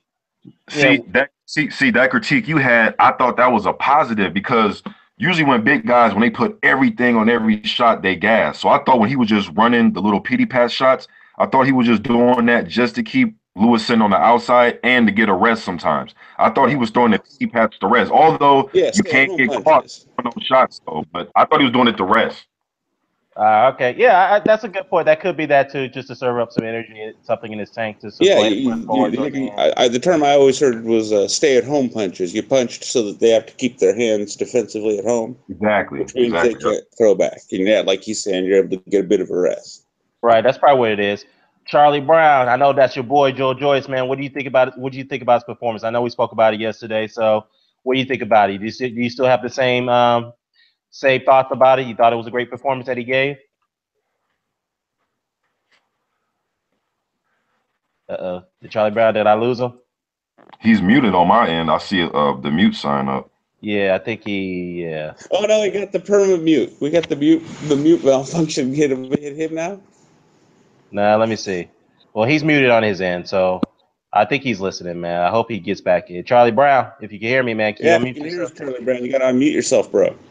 Or he probably stepped off for a second. But anyways, yeah, man, I think that was a good performance, man. That's like a very big step up for a pro to get into a fight like that, man. Usually guys who are Olympians don't get into fights like that in their first debut. Really, I'm just being honest. Lomachenko his first fight was against a guy like Ian Lewis on that type of level. I mean, granted, he did get his world title shot in his second pro fight, but still, I mean, that's like a big step up in my opinion as a debut. I mean, hats off to Joe Joyce. I liked his performance. I think he'd go far, in my opinion. So, yeah, I think. What's up? Lewison even had Dillian White against the ropes. Now, we can argue that White went to the ropes to show that, hey, I can fight off the ropes. But he was putting more pressure on White than he did Joyce. Yeah, that's true. I agree. And this is some people who were convinced about that, about Joe Joyce. I will bring up this point, too. And I was like, look, here's the thing. I had a conversation with Boxer Beats and Rhymes yesterday about this. It's like, look, Joyce beat Lewison a lot better than Dillian White did. Yeah. Okay, Dillian White went all 10 rounds with the guy. So, I mean, what does that tell you? A lot better. So, I mean, some people say, well, that Lewison was out of shape. blah, blah, blah. I'm like, well, still, I mean, he had enough time to prepare for that fight. So the difference is Ian Lewis took the Dillian White fight on the last note, on like, what, 4-week notice or something like that? So he didn't have much time to prepare for that fight. And close to this fight, he had enough time to prepare. So I don't want to hear that he was out of shape excuses. I don't want to hear that. I'm just being honest. So, regardless, even if we want to say, well, that's triangle theory, blah blah blah, it doesn't escape the point that it's impressive to like you say, have your first pro fight against someone, I hate to use the word caliber, but of that caliber. Right. I agree. But since we're on the heavyweight talk, Anthony Joshua had came out and said some few words about Deontay Wilder again. I wanted to get you guys' thoughts on this one. Well, he said a couple of things. Let me see. Let's see. I'm gonna bring up the quotes here. Anthony Joshua said here that Wilder needs to stop crying, blah blah blah. He needs to stop acting like a little girl, something to that effect. He also said that Wilder's getting desperate. He needs to fight me more than I need to fight him. What are your guys' thoughts on this about Anthony Joshua's his quotes? What he said. I'll go first, man. At this point with AJ, he's really philosophical, man, in his answers and all that, man. But it's not what I want to hear as a fan. It's just not, man. I like the straightforward approach. I wish he would just say, hey, I'm going to whoop his ass as soon as I can get him in the ring. But all this stop crying, it just comes off as like, so hold on. A guy's crying to, you guys are considered arguably the two best heavyweights, man. It's not like we're trying to pair somebody with AJ that's in the, bottom half of the top 25. It's literally arguably the two, best heavyweights in the world, man. And it just seems AJ, at least when I hear him talk sometimes, like he's trying to separate himself from Wilder a little bit. You know what I mean? Like, I don't know, man. It's just kind of weird listening to the kid or the guy, man. But I don't know, man. Just some of his answers just kind of make me scratch my head a little bit. Maybe I just don't understand AJ's psyche, man. It just doesn't seem. It's just not what I want to hear. Yeah, I gotta be honest, Dan. Yeah, what's up? Were you done, Mr. Boxer? I didn't mean to cut you off, bro. No, I'm done. I'm done. My first reaction is the same as it was to the last, controversial AJ interview. He's got to be trolling. I mean, hear me out. Hear me out. Okay. What could he have said in these two interviews, right? I mean, is there that many different things you could think? How many things can you think of that he could have said that would have collectively angered the Wilder fan base more, or riled them up, or wind them up, there, as the English say? Yeah, I mean, do you see what I'm trying to say? I mean, because it's certainly working. Would you not agree? Well, yeah, I think he's having some bit of a psychological effect on Wilder by saying these things. He's, this is what he's pretty much saying. This is what I'm getting from this. He's like, look, bro, and this is what because he further said this too in this quote. He said, look, I'm gonna quote you guys. He said, look, quote him, and I'm gonna read this to you guys. He said, look, all this with Wilder said, I just look at it this way, and these are just the conversations that I had with my pals and stuff. I mean, this guy's been a professional since 2009. I started boxing in 2008. Right, he's been a professional about a year less than I have been in my whole boxing career. So where I'm coming from is that he needs these fights more. He needs these fights. He wants to kind of he's had 38 fights so far, 38, and he's already on the verge of competing with Floyd Mayweather's record. I mean, do you know where I'm getting at this? Right, he needs these fights. It's a different ball game. So basically, he's saying that look, this guy's had 38 fights and he hasn't fought nobody really significant. And he's desperate. That's what he's saying. See, I'm beginning to think the target of the comments is more Wilder's fans than it is Wilder. Probably. I think, and it just occurred to me literally as we were talking here and as I was listening, these fighters nowadays in the social media era, yeah, they probably do encounter opposing fighters' fan bases and interact with them more often than they do opposing fighters, even. Right. Even though that happens. That's the whole. Anyway, that. What do you think, Charlie Brown? It's very tired, man. But I do agree. But wait, it's very. Wait there. Wait. More than me that it's a tired saga. It's a tired situation, but I see where the Wilder fans are coming from in a way, because Wilder's taking all this criticism, and AJ has to. You see, I criticize both. You know what I mean? Yes. The only person I haven't really gone deep whole on division is for me. Luis Ortiz. That's the only person I've sort of defended, and I've been attacked for that, for doing that too. But I've attacked AJ for swerving as well, and I said it from the beginning. I was one of the people that said he didn't really want to fight Pulev. Pulev didn't want to fight AJ from the beginning, and it was always they were just stringing the public along for the whole summer anyway. They knew he wasn't going to fight. This whole Takam thing was spoken about nearly 7 weeks ago as a possibility. I remember when the story came out, I was thinking, what the fuck is going on here? But then I figured it out that when Pulev went on his Facebook and pulled out, that all that stuff was true. He actually pulled out of the fight way back then. That's what I believe anyway. They just been stringing everybody along. May have missed that you pointed out, Charlie Brown, was that Pulev's been having the troubles you were telling me about with Sauerlands, his promoters. With the Sauerlands, yeah. So once you know that, suddenly it's like, oh, wait a minute. You know what I mean? So, it becomes very obvious and because what Cal Sauerland did, right? Him and Eddie Hearn are in cahoots. I use the word cahoots because they're thick as thieves, right?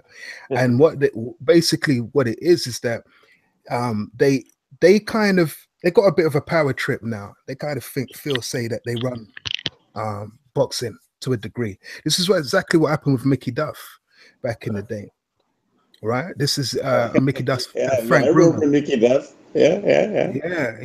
And their birthdays a day apart anyway. Him and Hearn, they got the same. I could see Hearn going down that road.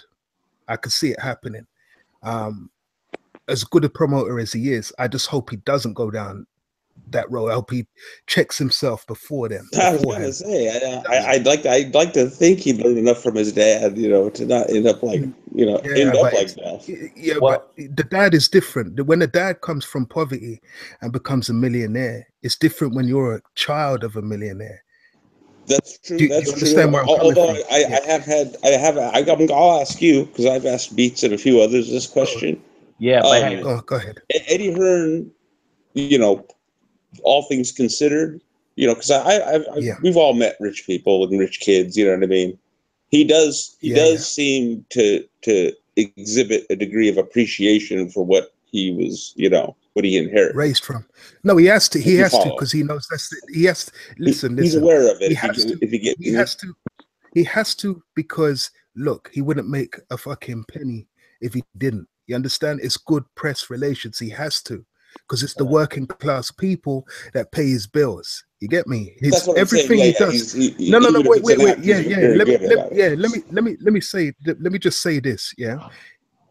They started off darts and snooker, right? Pub games, working class sports, and then they emerged into boxing. They only came into boxing really through Chris Eubanks Sr. A lot of people don't like to hear that, but it's the truth. Senior made them, and Nassim Hamed made them. Right. Yeah, they made them as far as matchroom boxing is concerned. So basically, of course, he has to appreciate the working class demographic because that's how he eats. You see what I mean? It's like a rapper. Could you imagine a rapper saying "fuck the streets"? Right. You know what I mean? It's the same thing. It's like they're not going to say that, right? Even if they are living in a mansion. Wait a second. No, wait a second. Yeah. No. I know what you're going to ask, but I'm just saying, in terms of Eddie Hearn, this whole thing. What it is with Anthony Joshua at the moment is they've got other plans. Their plan is this. I'm going to assume, right? I'll jump the gun. I don't like jumping the gun, but I'll assume that if David Haye is successful against Bellew, and it's not guaranteed, but if he is, they'll try and make that. They'll try and push for that fight, Haye and Joshua. That doesn't happen. They'll try and push for Joshua and Parker. That's how I see it. I don't agree with it.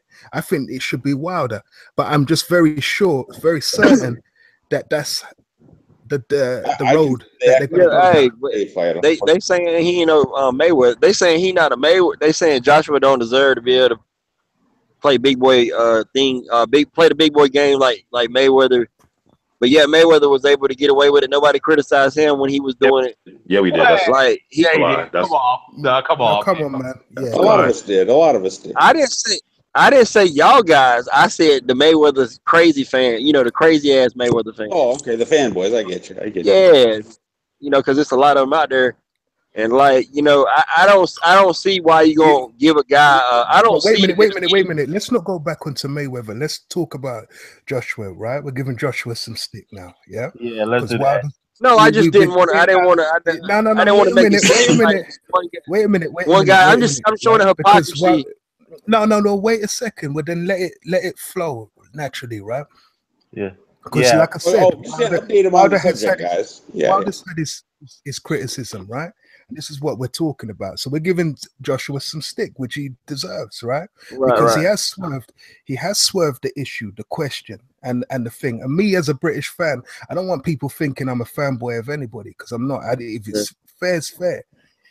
Yeah. Joshua has in the last quite a few interviews, he's looked a little bit scornful.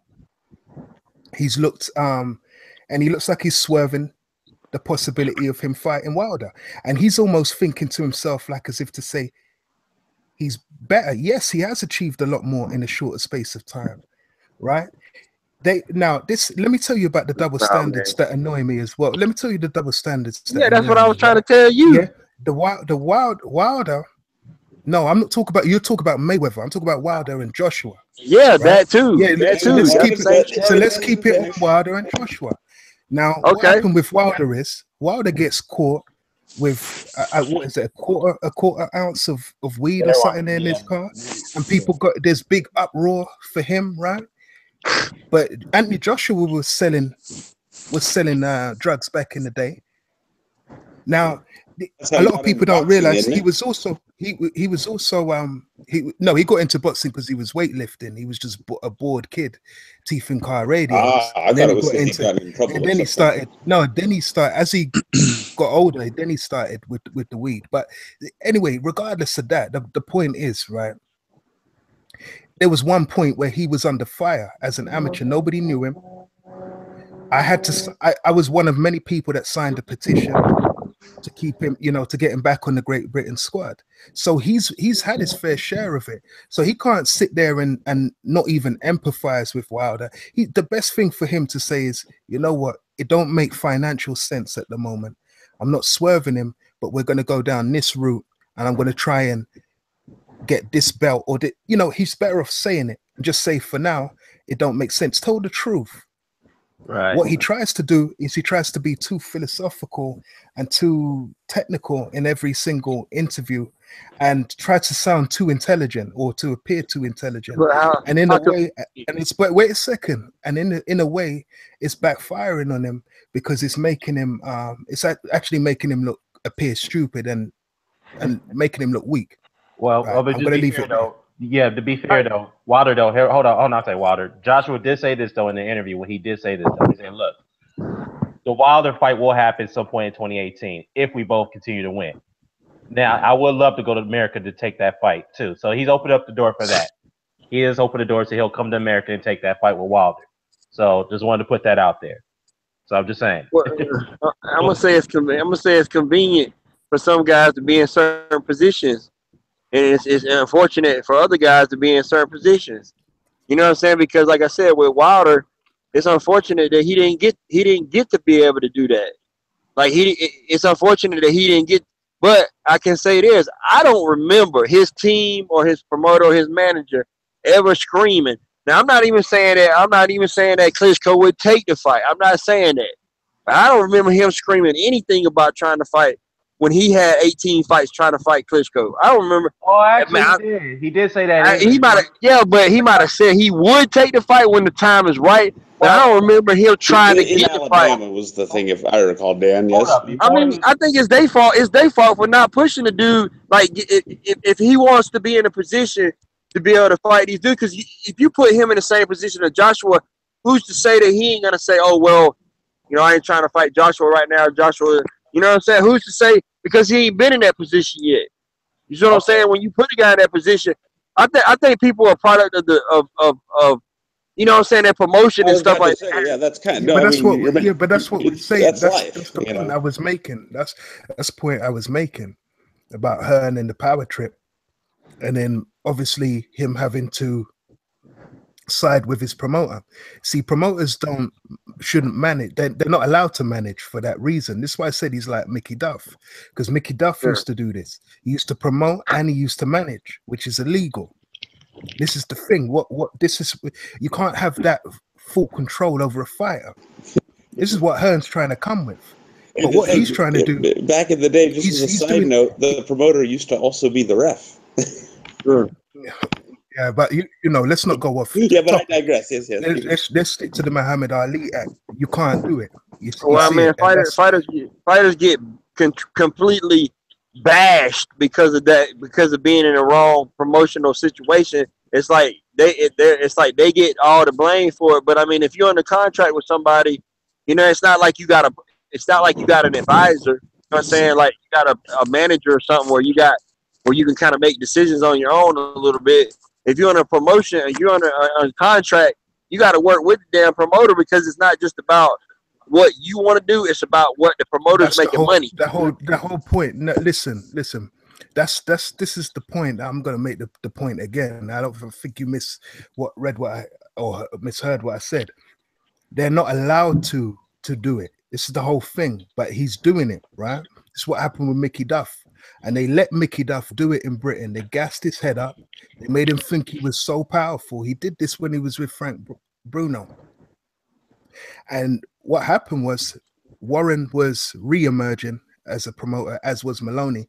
And what they done to Mickey Duff was that they found him guilty. But it was a long time afterwards they took him to court and he started getting sued.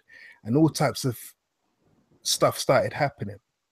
And to me, it reminds me a little bit. Joshua and Eddie Hearn does remind me a little bit of Bruno and Thing. I just hope he don't go down the same road. Obviously, he's not going to be doing pantomime and them kind of things, but it's going. I mean, really and truly, he's the only person I know in Britain that can sell like 60, 70,000 tickets in an hour or a couple of hours. And he's been doing that the last few that's fights. Another thing too, man. No, but wait. That's another thing too. You can't help that you sell tickets and shit like that. Wait a second. Listen. I mean, you put a guy in a situation where he's selling, where he's wait a star. Wait, hold on, Brian. See, when you talk over me, the point I'm trying to make anyway, right? Yes, they used Pulev, right? He should have fought Ortiz. That whole thing about Pulev being the mandatory and they had disagreement. No, the agreement between them was actually with the WBA, Ortiz and Klitschko, long before Pulev come onto the scene. They swerved him. They swerved him that way. Then what they done is he didn't really want none of Pulev. Pulev didn't really want none of them. They made the fight with Pulev, which was a forced and Pulev was like, hey, listen, nobody's making no decisions behind my back without my say-so. I'm not having this, suck your mother. And then they knew 7 weeks ago he had pulled out. So what they've done is string the public along, everybody along, to make them believe that he was going to fight Pulev. And then they've just 2 weeks before the fight said, oh, he had to pull out with a shoulder injury and now he's fighting Takam. Yeah, but they knew all along. It's because they knew because the fight sold out literally within 24 hours. The old they just been figuring out a way. Is that what you're getting at? No, I'm just saying that they look at all the things that have happened within the space of time. With the Wilder Ortiz fight breaking down, with the WBC, with the WB, look at everything that's transpired. Yeah, I'm saying they sold out the event. And then switch Pulev out for Takam. Yeah, exactly. That's what I meant by bait and switch. The old bait and switch. Yeah. So that's the situation we find ourselves in. And Anthony Joshua does deserve a little bit of criticism for not, at least not coming out and saying that he wants the Wilder fight. All this thing about who needs who, I don't need you, you need me, he's a bum. He's doing the same thing that he said about Ortiz. He said Ortiz was a bum. Ortiz was finging for a fight. But no, how can he? He's a mandatory. Or was a mandatory, should I say. Yeah. This whole thing, I don't like. Me as a Brit, I hate all that stuff, man. What's the record? I mean, what's the difference in the ticket sales and the views and everything based on between the two fighters, Wilder and Joshua? What's the difference? Like, I mean, is it like a huge difference? Oh, it's got to be huge because the difference between the UK and America is huge, which was something. Well, I mean, I understand that, but that's relative. The point is this, right? Me personally, I don't know because Eddie Hearn hasn't released. It's not like he's released the pay-per-view numbers. My mother's African American. Who's that? Latino? Huh? Who we got in there? Who we got in there? Guy with the Kobe Bryant avatar. Who are you? we got a random person. Yeah, man. I beg you mute that. Yeah, let me do that. I got it. I gotta get them out. I don't know who that guy is. I heard what he said. I was like, ooh, is that? Oh man. Yeah. Oh man, I lost my train of thought there. Yeah, no, there's basically, no way. Just to Wilder hasn't been in that position yet. He hasn't been put in that position yet, so we don't know. And plus, Eddie Hearn hasn't released the pay-per-view numbers for the last couple of fights, so we don't know if he's doing well or doing really shit. Did he release it for the Klitschko fight? Did he release it for the Klitschko fight? I thought he did. I haven't seen it. Well, yeah, he did release. There was estimated figures. No, there was estimated figures. Right. But he didn't let the official figures out. I haven't seen them. If I'm wrong, please correct me. But I haven't seen any figures for any of his pay-per-view events for a long time. If I had to guess, just based on, and I don't think they're doing as well. Attendance and crowd attendance, you know what I mean, and the enthusiasm level of the fans in general that show up to the events. I would lay my money that the UK is doing better in terms of pay-per-views and stuff, in terms of boxing right now than the US. Because, like I said, over here it's like a fourth tier sport. Wilder's not fighting on pay-per-view.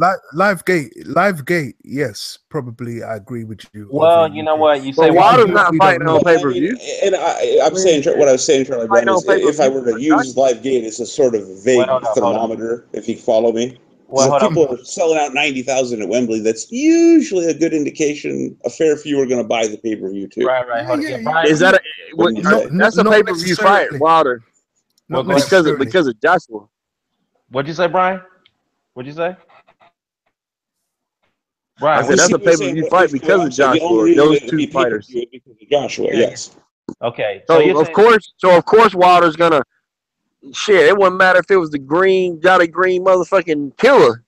He gonna want to fight that motherfucker. Well, let me ask down the line on that. Mr. Boxer today, you think the Wilder Joshua fight's as a pay-per-view fight near in the US? In the US? Yeah, but Mr. Boxer today. If they put it on, but I don't think it's a. Yeah, but that would be more of a reflection on the heavyweight division then. Hold on, Brian, hold on. Mr. Boxer today, go ahead, say it again, brother. I said I don't think it's a pay-per-view fight. I don't think damn near any of these fights are pay-per-view fights. I think pay-per-view should be dead, to be honest with you. But if they put it on pay-per-view, I will buy the fight because I wait. Yeah, that should have do in the UK. Well, the reason why I asked this question because Showtime was actually. I think I read somewhere they were thinking about putting that fight on pay-per-view. They better make the undercard. If it's going to be in England, I think it does better because the reason why I asked the reason why I asked is because two factors. One, Showtime did say they were thinking about featuring it on pay-per-view. Second, Anthony Joshua and Eddie Hearn did say that they will open up the door to have that fight come over here to the US. In Vegas, put it this way, man. Wherever it goes, it's going to be pay-per-view. But the price. Yeah, but here's the thing too. I think okay, let me say this. I think this is what they need to do for American boxing is for the heavyweight division in America because it seems to be flourishing. They seem to be promoting the heavyweights in the UK, and I think that would be the perfect. This would be the perfect fight to actually start promoting pay-per-view fights in the heavyweight division in America.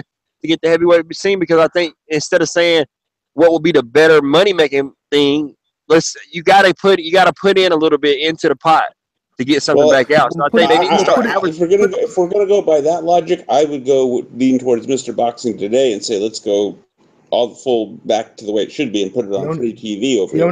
The only problem with that is that the TV networks have to put up the money for the undercard and everything else, and they don't want to do it.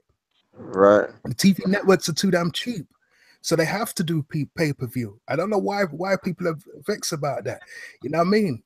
If the only thing that they put the money up for is something that they know they're going to get hundreds. When it comes to football, like over here in Britain, they'll put up the money for that. But even that, you have to go through cable to watch most of. You have to have BT Sport, or you have to have Sky Sports now to watch thing. They took it off terrestrial, right? And they were getting 18 million viewers per match. You see it, but they're not doing that no more. Yeah, see, right? As I've mentioned before, we get all our basic sports on pretty much what amounts to free TV stuff. Yeah, you guys are lucky. Yeah, you could be, because you've got a big country with big land and all our title games big too, population. Free TV, yeah.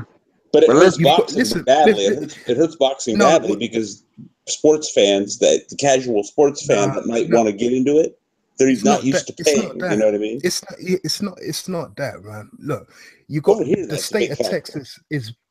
The state of Texas is bigger than the whole UK, right? Yeah. You've got bigger, it's bigger, so it's easy. I understand as Americans, you're going to say, yeah, it's going to be free. If that's the case, then the networks have to free up the money for the card, for the undercard and everything. You remember, these boxers have to pay out of their purse. Yes, and that's where the problem of being and that's where the problem lies. Sport comes in. Yes, exactly. That's why they can't get the advertisers, because it's a back page sport right now. It's sort of a catch-22. Right, and also as well, right? If you do have it free, and let's say like you've got a really good undercard, you have to secure that people ain't going to do it for little peanuts money. And you can't have somebody who's on an undercard getting more than the people that are on the main event. You know, it's so many different factors. That's why they put pay-per-view. The only thing I could see, though, when Hearn comes over to America, is that the pay-per-view is going to be dirt cheap. I think you lot are used to paying something like $60 and upwards for pay-per-view events.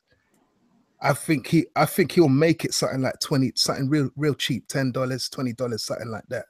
Right. Maybe even cheaper, maybe even like a $5 or something, because he knows that as long as 2 or 3 or 4 million people are watching it, that he can still, you know what I mean? But it's still going to boil down to the same thing. It's the undercard. And if you have a main event that's really good, you're going to have a really shit undercard. So it's the TV networks.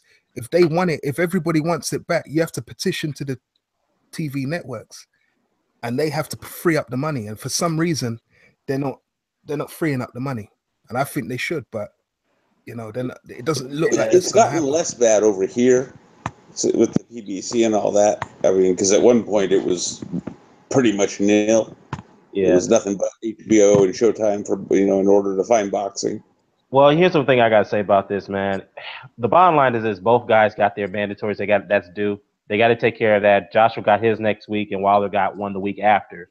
So let them get out of the way, get those out the way, then we can talk about it. But the one thing I do have to say is I do have to agree with Mr. Boxer today and you, Charlie Brown, is that Joshua's answers are very, very it's like you're scratching your head and wondering what are you talking about? I mean, I forgot to mention too, he did open up the door that he would love to have the fight here in the U.S. next year. Yeah. He also said that it may not happen. I'm like, okay, man. Seriously. Yes and no. It's the old Lennox Lewis formula, man. Yes and no. That was his favorite answer. I got you now, Charlie Brown. Okay. Yeah. That Creole, isn't it? Yeah, it's like you're trying to give Joshua the benefit of the doubt here. It's like, dude, come on, seriously. Well, to your point, Dan, look, we between the four of us, we almost came up with like 4 different interpretations. Of what he said. Right. And this is not going back to the old interview. This is a new interview he just come out. Just to let everybody know in the comment section. This is a brand new interview he just gave out. Yeah. And it was a bit like, I don't know, man. He needs to. I mean, you made the point there. I mean, I suppose that's the thing that makes the difference. They've both got these 2 mandatories that they've got to take care of. And then we'll see what happens next year. But it's just, I don't know, with that David Haye fight and Tony Bellew, I just feel that the winner of that is going to somehow get Parker? Are they going to lobby for Parker, or somehow Joshua's going to get involved? Right. If Bellew wins, it won't be. If Bellew wins, it won't be because they're both from Matchroom. I just get that feeling we'll get the Wilder fight, but it'll be sometime in the fall. Yeah, well, of 2018. Yeah, well, speaking of that fight, let me go down the list. Starting with Mr. Boxer today, man. Who do you think is going to win that fight, Bellew and Haye in the rematch? I'm gonna go with Bellew. I think David Haye is overlooking Bellew. I don't think he respects him at all, and I think he just believes that, hey, I was hurt, that's why I lost. You could probably argue that, but according to a lot of fans and Haye himself, as soon as he lands a right hand, he's going to knock him out in 1 or 2 rounds for the first fight. It didn't happen. Bellew was still, and I think he has his number, man. Although Haye on paper, and when you view him with the eye test, is more explosive, the more powerful, the more lethal looking fighter. I just think Bellew has the remedy to beat him, and I think his confidence is sky high. He's not intimidated of Haye whatsoever. And I think stylistically, he gives Haye problems. Well, what about the Achilles heel? Because, David Haye was going to that first fight with an injury. So do you think now that his Achilles is pretty much healed now, don't you think that's going to be a factor that could give Haye a chance of winning the rematch? It could, it could because, anything can happen. But I just really think Bellew has his number. I think I think he's a lot tougher than Haye believes. I really think Haye thinks as soon as he lands a glove on him, he's knocking him out. That's the same shit he was saying in the first fight. Right. And it didn't happen in the first few rounds when he really started showing his ruptured Achilles or whatever. What was like the 5th or 6th round where he really started showing it was hurt. The rounds before that, although he was winning them, he wasn't going to knock. I didn't see him knocking Bellew out. I'm favoring Bellew in this fight, man. I just think he has what it takes to beat Haye. I think Haye is just overconfident. Right. I hear you, man. I hear you. Mr. Doc, what do you think? Who do you think is going to win the rematch? Oh, that's a tough one. I mean, it's like basically I find myself boiling it down to, is David Haye's Achilles going to hold up? Because that's a nasty injury. In every other sport I've observed it in, rarely does the athlete come back anywhere close to what they were. Right. You tend to lose explosiveness. To Mr. Boxing Today's point, I guess I'd have to lean Bellew at the moment, just because otherwise you're gambling on, a guy being healthy that the last time we saw him was very much not healthy. Right. So that's a good point. 50-50, huh? What about you, Charlie Brown? Who do you got on the rematch? Boy, I have to go with Bellew, I saw Haye yesterday. He's a lot lighter. He's not as heavy as he was. He has healed. He's certainly going to be a lot quicker than he was the first fight. But I kind of agree with Mr. Boxing today. There's a little, and the injury as well. I agree with Mr. Dot there as well. I have to go with Bellew, man. A points win. Yeah, well, everybody's going with Bellew on this one. I'm gonna go to the comment section here. Hey, Dick Justice, he's from the UK. What's going on, Dick? He said that Parker's a joke. Oh man, I'm not sure. You might want to take this one. He says, quote, Parker's a joke. He looks like Bruce Seldon. Bruce Seldon looks like a legend compared to Joseph Parker. I don't know about that one. I don't know about Go ahead, Mr. Not that shit Seldon pulled against. I said, not that shit Seldon pulled against Mike Tyson. Man, that was just. When he laid down, that was pathetic. Mouth out. Was it? Yeah. Is that the one you're talking about? On the ground. He just flopped on the ground. Yeah, he flopped, man. That was a dive, man. That was a blatant dive by Bruce Seldon, man. Come on, man. Yeah, Tyson does get credit for the win, but let's not say it's not like a true victory. Come on. I mean, yeah, but he beat him as on paper, right? But as far as Parker being a joke, man, look, I gotta be honest here. I'm one of the few guys that probably defends Joseph Parker. Mr. Box today probably be with me on this one. I think Joseph Parker is a good fighter, man. He's a good champion. Yeah, he hasn't looked good against his last 2 opponents. I get that. Styles make fights. I know Charlie Brown laughing at me on this one, but but I think that Joseph is a good champion, man. He's got some good wins. He's got a couple good wins. Andy Ruiz, Carlos Takam. Hey, what do you know? A fight people didn't think he could really win. He beat those 2 guys. It's on paper. He's a good fighter, man. I just think that to me, I just think that he's being written off like that. I think we all some of us. I expect you guys. I think some of you guys are being too harsh on Joseph, man. Yes, how many chances do you need, Mr. Dan the Man? How many chances do you need, man? I mean, you kind of struggle against Andy Ruiz, a guy who was a lot fatter, a lot smaller, a guy, and I'm not gonna say what I think about who won that fight, right? But you just scrape a victory over Andy Ruiz Jr. Well, And then you scrape a victory. He scraped a victory before that against Carlos Takam. Right. He scraped a victory against. He looked very bad against the Romanian guy, right? Oh yeah, that was his sparring partner. Yeah, his sparring partner. Right? He, I mean, the list goes on. He looked bad against Fury. Right. Well, how many? I know. Now you're gonna keep saying. So all these guys are devil's advocate. The devil's advocate to it, Charlie Brown, is this though. You know the old saying in boxing. It's like horse racing. It don't matter if you win by an inch or by a mile. Here we go. Bottom line is the scoreboard at the end of the game. Did you get the Duke or did you get the Duke? I see what you're saying. I see what you're saying. But I have to say this though. Ed Ruiz has never been knocked out before the Parker fight. Takam, Alexander Povetkin, but we all know that situation with Povetkin. All right, that knockout was suspicious. Go ahead, Mr. That was a good fight. That was a damn good fight. That Takam and Povetkin fight was a damn good fight too, though. He just didn't get blown out. Yeah, exactly. So these are two guys. Yeah, so these are two guys that Joseph Parker was not supposed to be blowing out. Let's not get that twisted. Okay, he won those fights. He handled those guys pretty. He handled himself pretty well in those two fights. Okay, and the one thing I would say about the Romanian guy, the Kajani guy, yes, that was his sparring partner. He knew Joseph very well, so you would expect why he could knock him out. So because he knew the style very well. And the one thing I have to say though, Huey Fury, a very difficult guy to fight against. Fred Cassie didn't look good against Huey Fury. So I mean, I'm not saying Fred Cassie's a good fighter, but I'm just saying.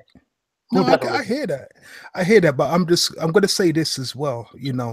Hey, Fred Cassie had skills, man. Wait a minute, Mr. Duck. Wait a minute. Right? I'm just saying, how long does he need? He's 25. Yeah. Tyson was 20. Okay. When he knocked out Berbick. Yeah. He was, by the time Tyson was 24, same age as Parker, he'd unified the division, man. Yeah. I just, it's why do we always hold? I don't want to go there, but we hold certain fighters to a certain standard, and certain fighters we give a pass. Yeah, I totally get what you're saying, but from my perspective, I've always held the fighters to that same standard that I have. And let me just say this too, man. Let me just say this. I'm not comparing him to an all-time great that I'm going to bring up here. I remember where people were mentioning this about him when he was reigning, and that's Evander Holyfield. His first reign as a heavyweight champion of the world. Regardless of what he did at cruiserweight, a lot of people were saying the same shit about him when he beat Buster Douglas. They said that he was a paper champion. He wasn't going to be amount to nothing at heavyweight. When he couldn't knock out George Foreman, when he couldn't knock out Larry Holmes, when he struggled against Bert Cooper, a guy that he took on a fight on a 2-week notice. People thought Vander was supposed to blow him away with ease. That didn't happen. He was in a very tough fight against. Beat him on a cut. Yeah, but this was a light heavyweight Olympic gold medalist. But yeah, I understand what you're saying. Came up 2 weight classes.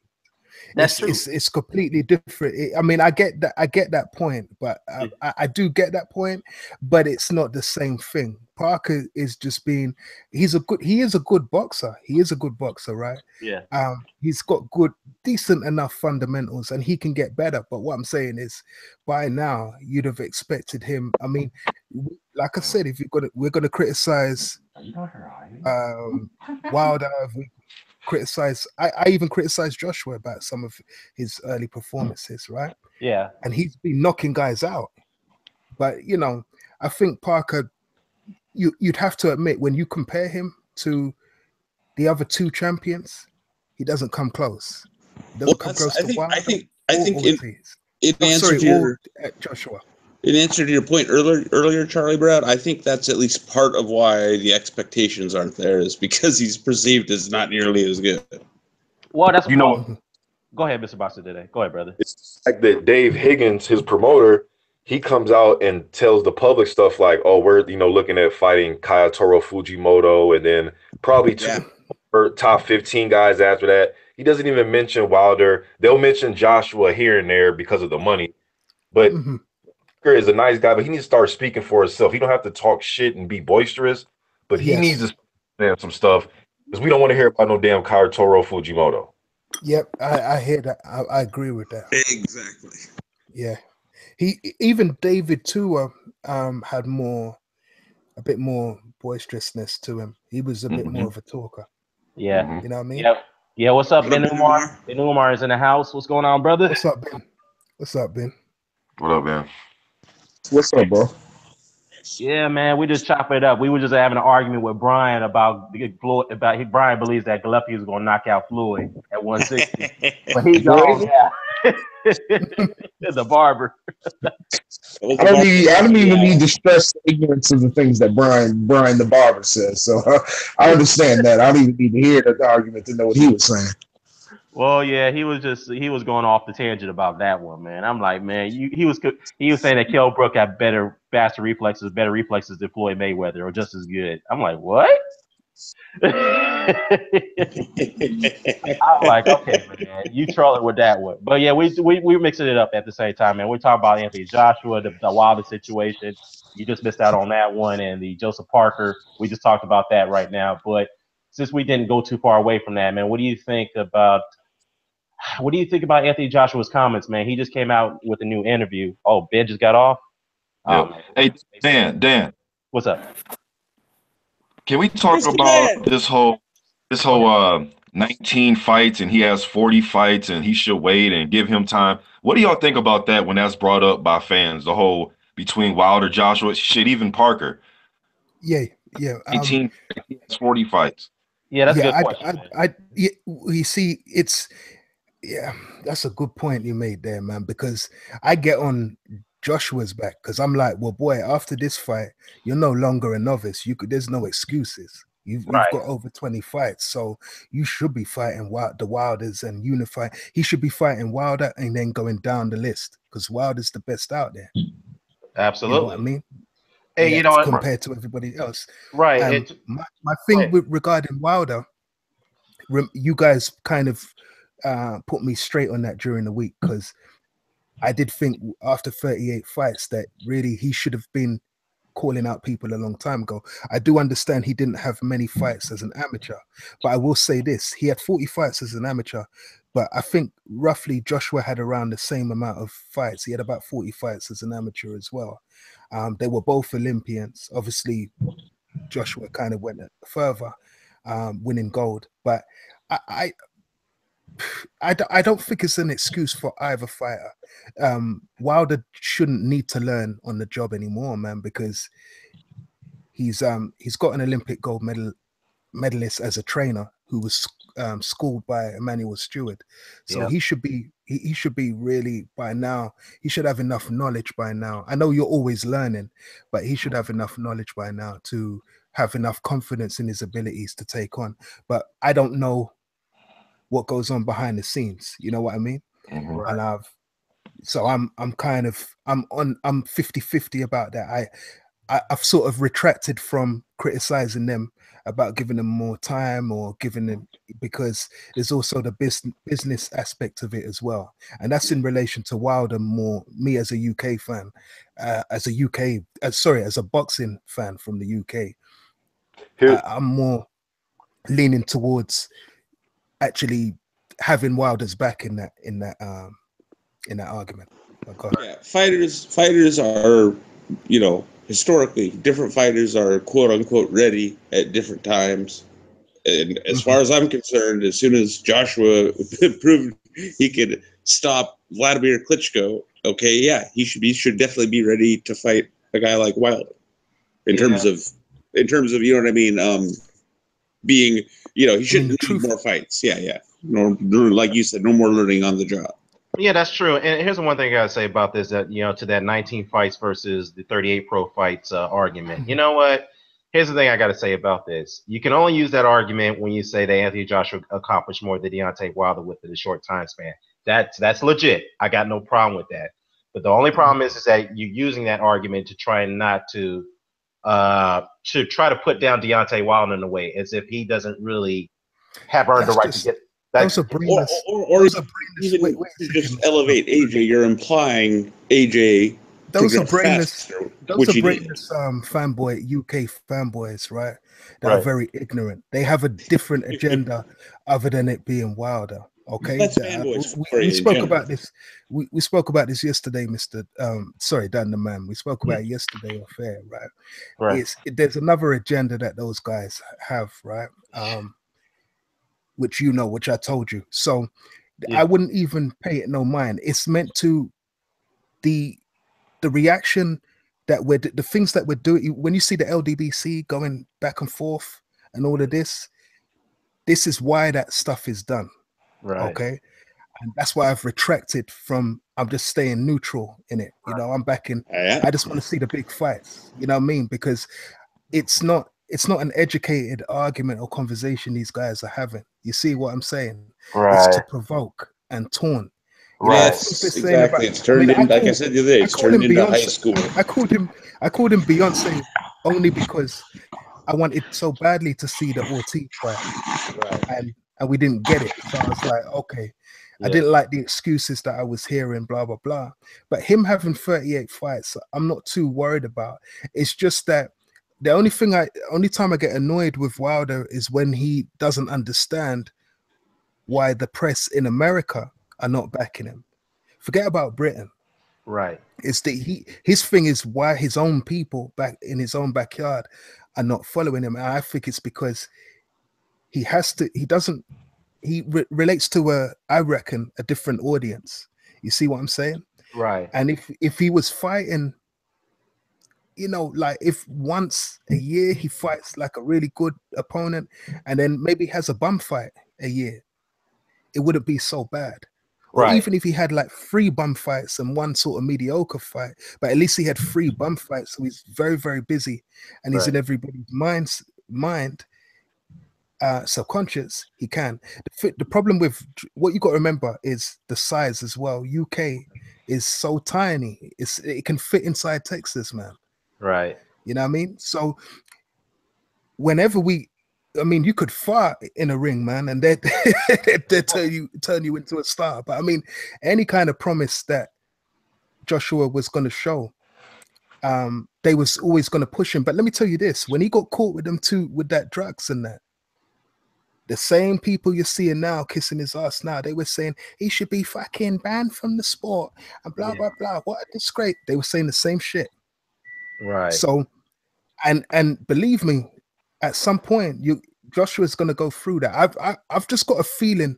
I said it to you the other day. I see this being like Mosley, Forrest, and Mayorga. Yeah. I see it being that kind of thing. Well, that guy was meant to beat that guy, and he beats him, and then the other guy beats the other guy, and I see it going like that. I see Wilder actually beating Joshua. Yeah, I mean that's a possibility.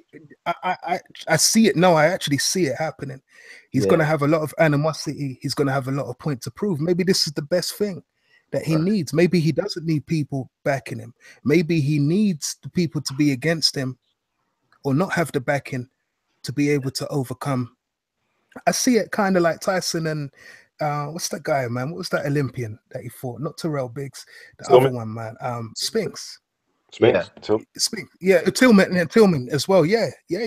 I see. It was Tillman, I think, that he had a real kind of fight. There was someone who Tyson had a problem with, man, because they were getting more.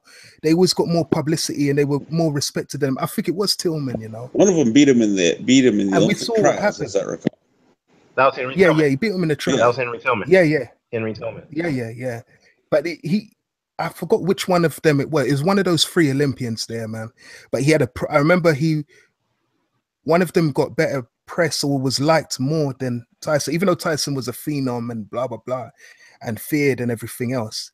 They still saw. I think it was Spinks, you know. Yeah. They still saw him as more of a role model, more of the guy, and Tyson was, you know what I mean, was the guy off the street, blah blah blah. Yeah. And we all saw what happened there, man. And I don't know. I just feel, in a way, that Michael Spinks had no knees, though. Charlie Brown, come on, man. What's that? That Michael Spinks that was in the ring with Tyson had no knees left. Well, he was scared. He was scared. Yeah. But, I mean, on top of that, yes, he was. But let me go to the comment section. Let me go to the comment section real quick, guys. Go ahead. Yeah, if he had his knees left, they would have been not. You would have seen them banging together from fear. But let me go to the comment section real quick, guys. JDM Gearhead say here, quote, the minute Joshua got the belt, he made himself ready. Now he's unified champion. He cannot say that I need more fights or I have not just 19 fights, just enough to hold on to the belts. He can't say that no more. What do y'all think about that quote? That's true. Yeah. It's true. Hey, can I just get my opinion about 19? Go ahead. 30, okay. I think just the way both fighters were being handled in their career just different. With Wilder, yes, he was the Olympian, but people forget he competed at heavyweight, which is essentially his cruiserweight in the Olympics. So when he came to pro, his handlers, they probably didn't know what they really had. So they're probably like, man, let's just get him some fights. Let's see what he can do. To me, his proving grounds were the Klitschko camps. I remember there's an interview still online with Manuel Stewart, rest in peace. He did an interview and he was talking about this like 2010 somewhere, 2011. He was doing an interview talking about all the guys that's coming through the camps. He talked about Price. I think it was like Bach and Helenius, but he brought up Wilder and Tyson Fury as the guys he think that would be future champions. So I think Wilder gained experience through those camps and fighting quote unquote bums to get where he is. Whereas Hearn, I think he looked at Joshua like, hey, let's just roll the fucking dice. I mean, look how, just look at his physique. He's a gold medal winner. Let's just roll the dice. But now, now they are where they are. Whether one guy has 7 fights, one guy has 38 fights. Yeah. They are where they are, man. They're title holders. It's a whole new era. Let's focus on this era. You know what I mean? So I get it. The whole how many fights they have to me is just irrelevant, man. It's just in the case of them fighting each other, I think it's irrelevant. Yeah, I agree with you. I agree. That's exactly what I was getting at, for sure. That's a good point. I mean, again, I agree, man. Saying as soon as you grab that belt, man, you can't complain about I need more time to learn such and such. You're once you grab that belt, all the standards are set for you. Your standards are set very high at that point. People are going to expect you to defend it against all comers. George Foreman wasn't asking for more time before he fought Ken Norton. Oh yeah. The thing is, that's why I criticize Parker, you see, because it's like, come on, I mean, you've been a champion how long now? Yeah, true. You should have, okay, we don't have to see knockouts, but we have to see a conclusive points victory, some skills, some boxing ability. He looked terrible against Fury. I know styles make fights, but still. Yeah. You know what I mean? Right. You're not wrong. You're not wrong. I think I was just talking about, I think people, sorry, go ahead. No. The criticism that like I've seen Wilder get, I have to admit, like, you know what I mean? Even myself, I've been like, nah, man, this is great. And I was one of his biggest critics, but I'm thinking about it now, thinking, you know what? There is the business aspect to it. Me, I always look at it from the fighting aspect. You know what I mean? Because I've put on gloves, but I do realize there is that business aspect to things as well, and time and this, that, and the third. But you know what? One thing I'll say for all 3 of these fighters in 2018, there's no excuses for any of them. Right. It's about time we start getting the fights that we all. Yep. And a lot of people, they want to save fights, and I'm like, man, nothing's guaranteed, man. Especially in the heavyweight division, anything can happen. So us trying to say, man, we don't know. Somebody might get knocked out. Hell, one of them might lose their next fight. I wasn't gonna say it. I wasn't gonna say it, but Charlie Brown knows this, and Dan could probably guess it. I got to be honest. After a lot of the tedious crap I've had to hear and see go on, part of me would like to see both of them just get knocked out.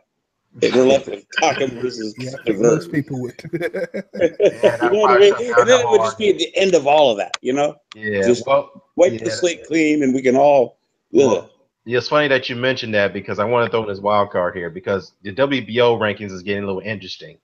I noticed that Alexander Povetkin is getting very close to being mandatory challenger. So yes, could he kind of disrupt things and take that title away from Parker? If that happens, do you see Parker winning that fight, or do you see Povetkin winning that fight?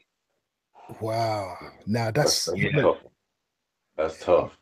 Yeah, that is tough, man, because I also think Jarrell Miller might have a word in that as well. Yeah, he true. Might have something to say about that.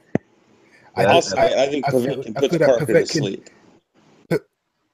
I think Povetkin does put. No, I don't think he puts him to sleep, because I saw against Takam kind of really done really well against him.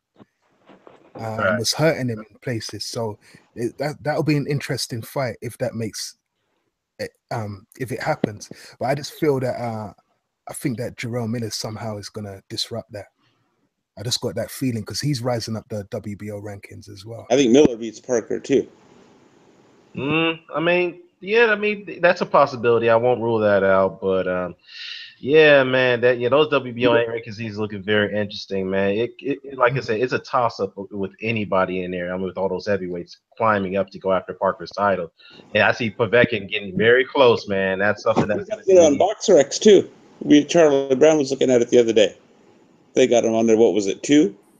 Yeah. And I don't really go by a BoxRec, but I know, but it was funny. It was funny. It was the other funny thing was they have Joseph Parker just one spot above Christian Hammer. Yeah. Hey, fellas, one more point I want to make too. Yeah. A lot of fans and critics or just pundits, period, they think there's nothing left after AJ Wilder, so we need to wait. Man, there's so many good fights out there, so many good matchups. Yes. You have a slew of prospects coming up, just the class of 2016 from the Olympics. Just so much going on. That's not going to be the end all be all. Boxing will keep rolling on, man. It will keep going. It will keep going. As long as all they need to do is fight each other. You know what I mean? At the end of the day, the more they fight each other, the better the era is going to be. Oh, yeah. I totally agree with that. And no more thing about the heavyweight talk, guys. And we got to get on this one. I know, Charlie Brown, I know you're going to get upset about this one, man. We talked about this about yesterday or so. Luis Ortiz has been officially suspended by the WBA, so he's no longer the mandatory challenger to Joshua's WBA title. Do you think the WBA acted too fast on this, or do you think they made the right call here? I'll go last on that one. All right. well, I guess. Okay, has the WBC concluded their whole doctor evaluation thing? No, they haven't. I think they still have them ranked at this time, but the WBA is acting fast. See, to me, it just adds to the clusterfuck then. It's just working in a way. Yeah, well, Gilberto Mendoza said, well, the only way Ortiz can clear himself from the situation is that he has to submit a B sample. That's the only way he can clear himself and get him back into the rankings. But does that mean he gets back his mandatory status? I've heard conflicting reports on this repeatedly. Is this for failing the WBC's test, or is this for failing a separate test? No, this is for the WBC test. It has nothing to do with the WBA's test. So let me get this straight. So the WBA, correct me if I'm wrong, is moving more quickly and punishing Ortiz more harshly than the WBC, the ones who did the test that he failed, that he's being punished for. Absolutely, and this is what kind of just my head hurts. Yeah, this is what you kind of scratch your head and wonder why you removing a guy from your rankings for failing that particular test. I mean, well, the WBC hasn't is the thing. You know what I mean? If they were both doing it, then it would at least make some sense. Well, to be fair, though, something just occurred to me. To be fair, though, Povetkin had gotten the same treatment, too. When he failed the WBC test, all the other sanctioned bodies removed him from the rankings at that time. So when it was only a case. So they are being a bit consistent here. But I guess, there is some big inconsistencies involved here, too, as well. So I'm so used to them being inconsistent. I hadn't thought about that. Yeah. But go ahead, Charlie Brown. Well, no, obviously to be in the top rankings, you have to be part of their own VADA and WADA programs anyway. So the WBC's got their one, and so is the WBA. They said the only thing that can prove his innocence is a B sample, but if the B sample with the WBC showed up as having the same thing, then there's probably no point. So he's going to get a 6-month ban. I think it was the whole thing is messed up. Yeah, I'm not usually a person to do conspiracy or nothing like that, but I think it's a way to get him out of the way. I know people don't believe that. I just believe if he was so old and so washed up and everything else, those guys Joshua would have taken the fight. Yeah, Wilder didn't need to take the fight, but Joshua should have taken that fight and honored the agreement they had with the WBA in the beginning and knocked him out if he was so confident in his abilities. They were scared. They were petrified to death of Ortiz. I'm sorry, man. It gives them nightmare. It was pretty messed up. They've added 6 months to his thing. But you know what? He's going to rise up the ranks again very quickly. Yeah. After the next fight he has, I guarantee you he'll rise straight back up. Oh yeah, look how he better look at Povetkin. The way he raced back up the ratings. Yeah, that's true. Well, Mr. Boxer today, what do you think about it, brother?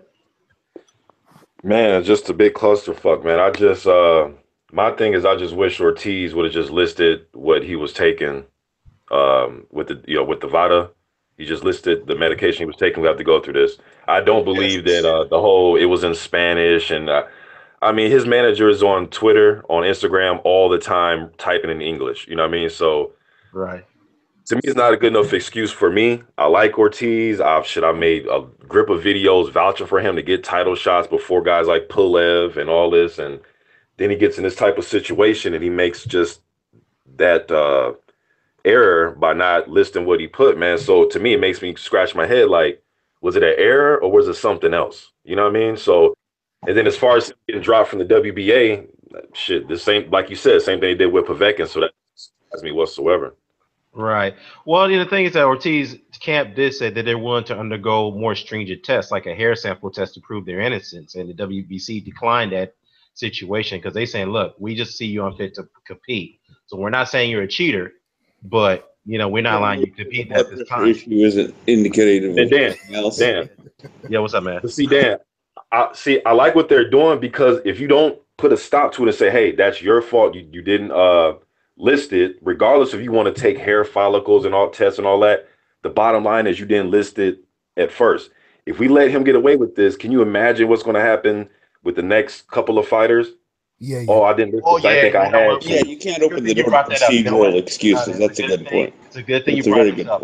This is where the consistency comes in. I know Charlie Brown and Charlie will agree with me on this one. Yeah. WBC did not suspend. They did not sanction Luis Neer when he failed the drug test before his championship fight with Yakayama.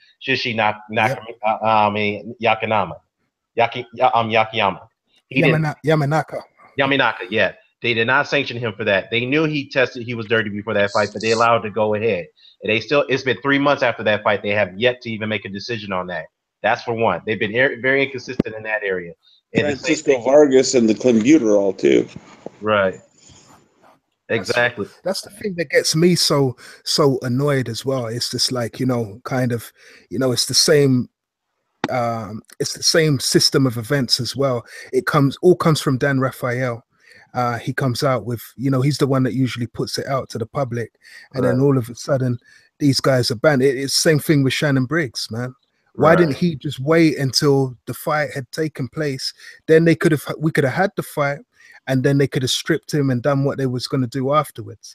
They did it with Luis Nery, so why couldn't they do it? It's just like, making people pull out, 3 weeks, 4 weeks before a fight, and then that's the end of it, end off. It's just inconsistent. I agree with you guys. Yes, he's stupid. He should have put all the things on the form. It's his business. But at the same time, they're going to have to be consistent. Two things I don't like as well. That with the Luis Nery situation, it happened in his hometown of Tijuana, where he was found guilty. And we all know the headquarters of WBC is in Mexico. It just sets a bad precedent, man. You don't ban my man, but you're banning Ortiz. And with the WBA, the same thing. It's just too inconsistent. Or just the fact that they let clenbuterol go. They let the guy with clenbuterol go, but like you say, who's literally taking something I take. I literally have hydrochlorothiazide right here. Yeah, okay? but you know what I mean? It's like you say, not consistent. Right. And then EJ's in here. What's up, EJ? What's up, EJ? EJ Boxing Live. Come on, mute yourself, brother. I saw you sleep in the background, man. Come on. Yeah. Come on, EJ. Charlie Brown. Yeah, go ahead. Charlie Brown. Yes, my brother. Just to add to the inconsistencies, I do agree with you with that one, because with Stavern, right, he tested positive. I forgot what, some energy drink he was taking. They literally just gave him a $70,000 fine, and he had to do community service talking to youth about drug use. They let the Povetkin fight go on. Then Povetkin tested positive. Was it for clenbuterol or something? I forget what it was. That's right. Yeah. Didn't sanction the fight. Yeah. Okay. Yeah. Austrian. So then when that happened, they didn't sanction the fight anymore. So I do agree there is some inconsistencies there. So I agree with you on that one. Yeah. Like I said, man. I mean, to your point, it's good that the WBC has to make an example for somebody, so that way they. I mean, that way, so that way those fighters feel that they can always get a slap in the hand, slap on the wrist when they do things like this. But they got to be consistent, man. You cannot just give passes to certain fighters and allow them to pursue fights when they get busted for something they're not supposed to be having in their system. There's one more. It's Acelino as well, isn't it? Acelino and Burchell. No, Acelino was the fight against Vargas. Vargas, yeah. Vargas got for the computer off and used the meat excuse or reason, whatever it was. I don't know, but I'm just saying. Hey, fellas, I got to run, man. It was good chopping up with y'all. Yes. Likewise, Mr. Boxing. Hey, brother. Good talking to you, Mr. Boxing. Yeah, later, man. Bless, man. Peace. Yeah, man. But yeah, like I said, just that. Here's the thing. I don't know. Maybe the WBA is jumping the gun a little bit because the WBC didn't ban him yet. They just we're just doing a further investigation. That's all we're doing. Yeah, the WBA. Look, it's the whole thing of we need to tighten up we need to look like we're getting tougher, and it's not just that. It's not. And there's a little bit of, something else behind the scenes. Yeah, that's all I say. Because had he still wait a second, one second, Mr. Doc, 1 second. Had they have just fell back and just let him be the number one mandatory, we would have got AJ would have had to fight him. If win, lose or draw, right? No, actually, if he wins against Takam, he would have to fight him next. And I just think they were thinking he's gonna lose either way. That's how I see it. They don't want no part of the guy. And I don't know what it is. I don't know what it is. I don't know if it's a southpaw. This reminds me of Lennox Lewis and Chris Bird. And by the way, Lennox never fought any southpaws. That's he true. Never fought any southpaws. Yeah, he vacated his IBF belt to avoid fighting him. I remember that situation. Mm-hmm. It's just got that written all over it. But I'll leave it there on that. Okay.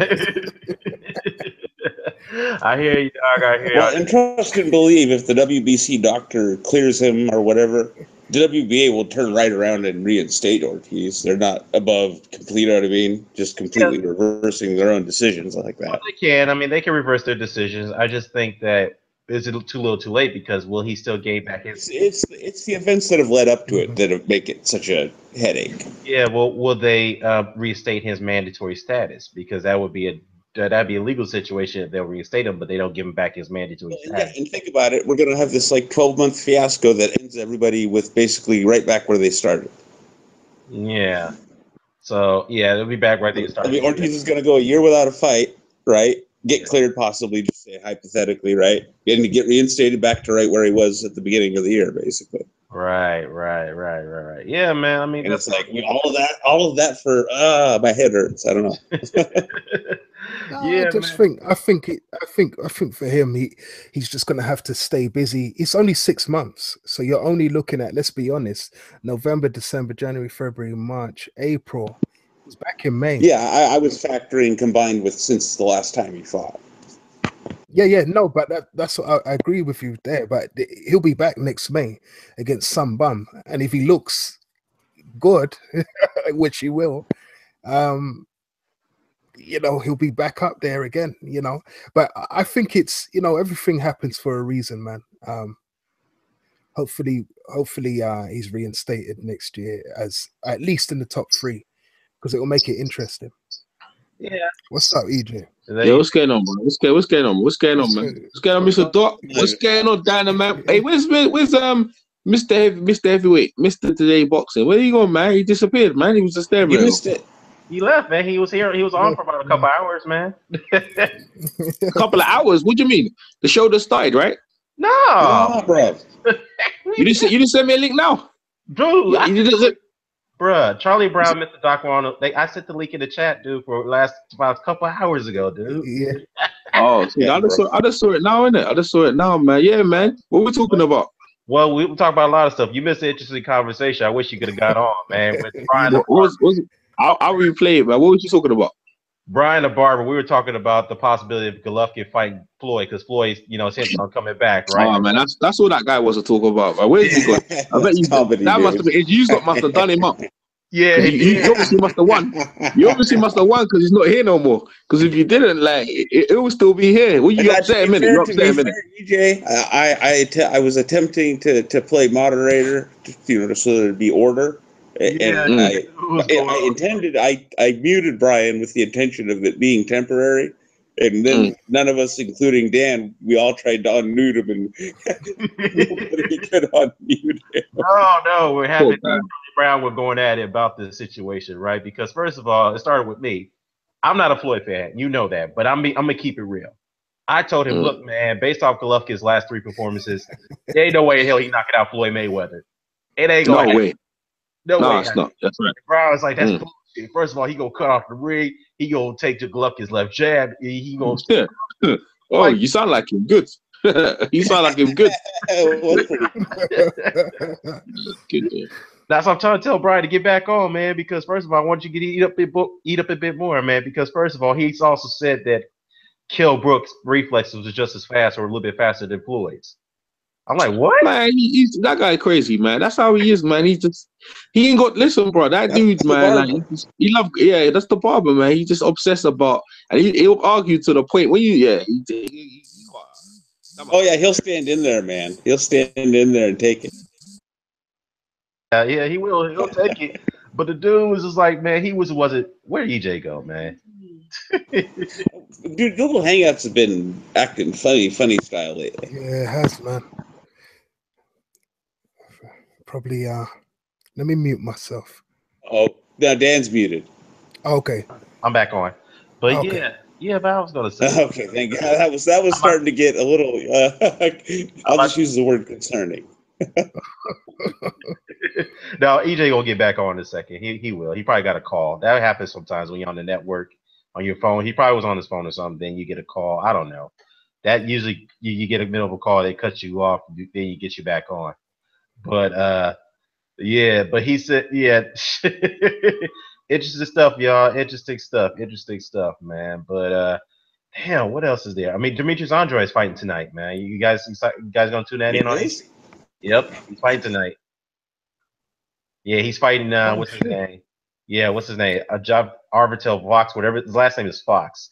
I looked at the guy's record. His best wins that I recognize is against Eric Mitchell and Milton Nunez, the same guy that Golovkin beat early in his career.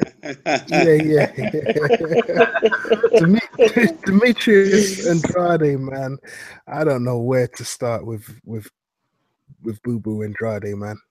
He's something else. Yeah. Charlie, was it you and I and Philip Walker that were talking about the middleweight thing and how it could work out into a nice little square tournament with the right? Yeah, it could do. It could do. You got Andrade in the mix now, right? And you were talking about it started. We were talking about Charlo and possibly having to fight Jacobs, right? Yeah. Wasn't that what you were on? Yep. And then we've got the Canelo Golovkin rematch coming up. And then what else did we have? We would talk about Jacobs. In mind. It was mainly about Jacobs and Charlo, wasn't it? Yeah. Yeah, that's where it started. Charlo, because Golovkin and Canelo are sort of tied up next year, whether it's May or September. Oh, yeah. And then you have Andrade moving up. And of course, I want to see Lara. So I think we brought up Lara Andrade, and you got Billy Ho in the mix somewhere. You can match him up with somebody. Or David Lemieux. Or David Lemieux if he clips him. Yeah. It's funny though because Black Latin Caesar. Actually, he was the guy that was on there with the Kobe avatar. That was him. But anyway, Black Latin Caesar said in the comment section that tall is Fox is a tall dude. He is 6'4", I think, and he got an 81-inch reach. So let Black Latin come back in, man. Yeah, I did. I tried to tell him. To get back in. He was like, "That is a pretty ridiculous reach for a middleweight. That's like some Thomas Hearns shit." Yeah, that is Yeah, that ridiculously is. tall. And it has that 81-inch reach. Yeah, that's ridiculous. I mean, Andre hopefully should be able to win that fight. We'll see. We'll see, man. I mean, he should be able to win it. But I mean, definitely is getting he makes the middleweight division very interesting because he's talking about he wants to fight everybody there. Now, Tramel Charlo comes out and said that I want to fight the next champion. We got Murata Indom rematch coming up. That was the other thing. Yeah, that's tomorrow actually from our time. Me, Mr. Doc, and myself. Yeah. That's tomorrow. So on our end, on our time zone. Be interesting who wins that fight, but I think Murata should win that fight. He got robbed in that first fight. Yeah, that was. I mean, really, I don't like to invoke the word robbery, Dan, but yeah, I think that one I'll give people full clearance to use the word robbery. yeah, that was a robbery right there. But yeah, I mean, Charlo talking about he wants to fight Golovkin or Canelo. He wants that fight there. That's why I wanted Brian to get on here, man, because he don't like Charlo. But other than that, see, we could have like Andrade versus the winner of Lemieux and Billy Ho, right? Yeah. And then you pair them off against like a Jacobs Charlo winner and a Canelo Golovkin winner, you see, and so on. Yeah. And then the Murata Indom rematch winner, you see. Right. And then you got two winners there, and you pair them off, and you got one. We have a nice, undisputed middleweight champion, and we would have had a nice series of fights too for everybody. Right. Where was Low Place? Low Place was on here a second ago. Why is that? He was. Yeah, he's gone. A lot of people have gone. Chris Caban came in the chat, and he went. Yep. Yeah. I don't know, man.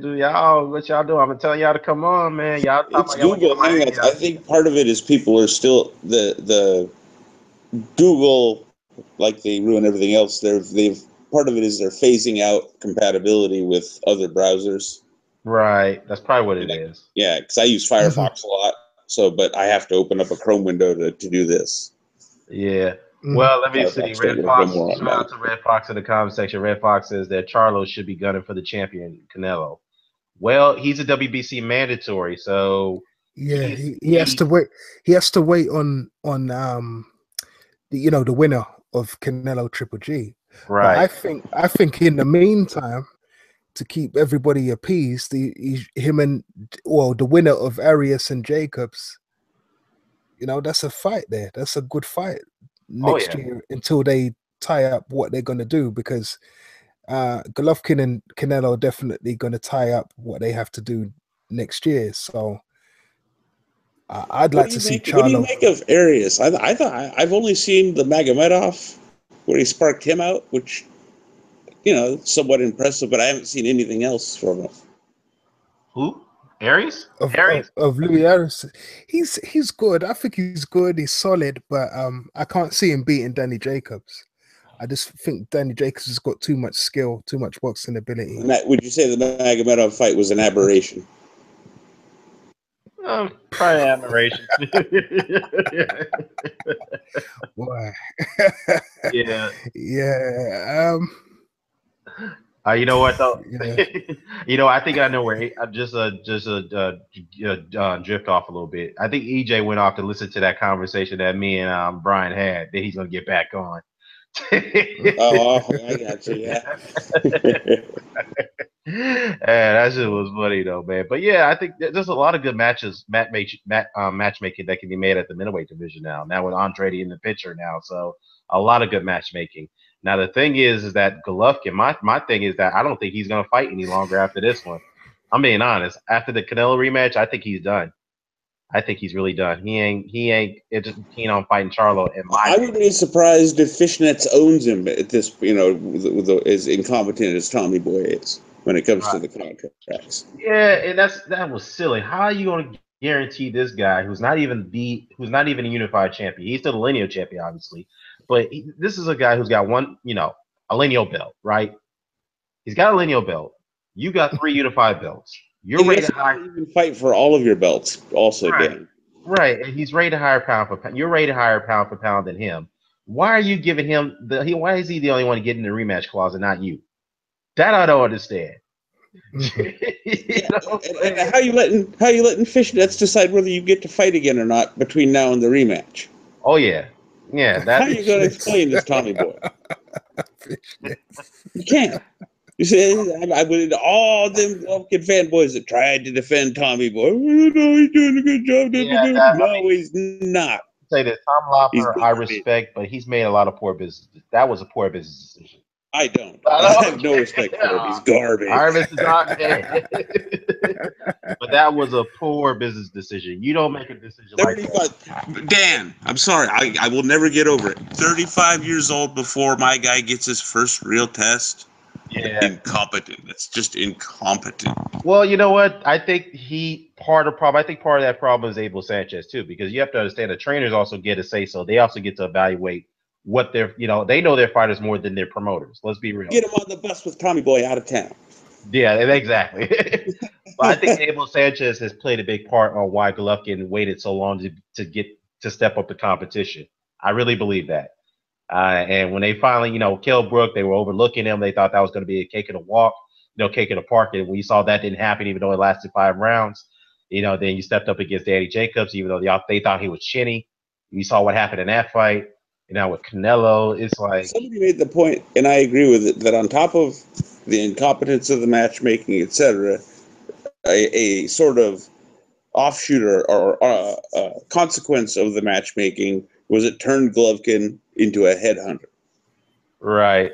On top of the fact he's been aging, on top of the fact he's been fighting, lower level competition, doling the razor, so to speak. You know what I mean? It's like the perfect storm to screw a guy's career. I don't get how his fans defend him. Tommy Boy, that is. I hear you. But I want to change the conversation a little bit. Maybe a couple more topics. I'm going to wrap it up, y'all. Michael Page. Okay, then.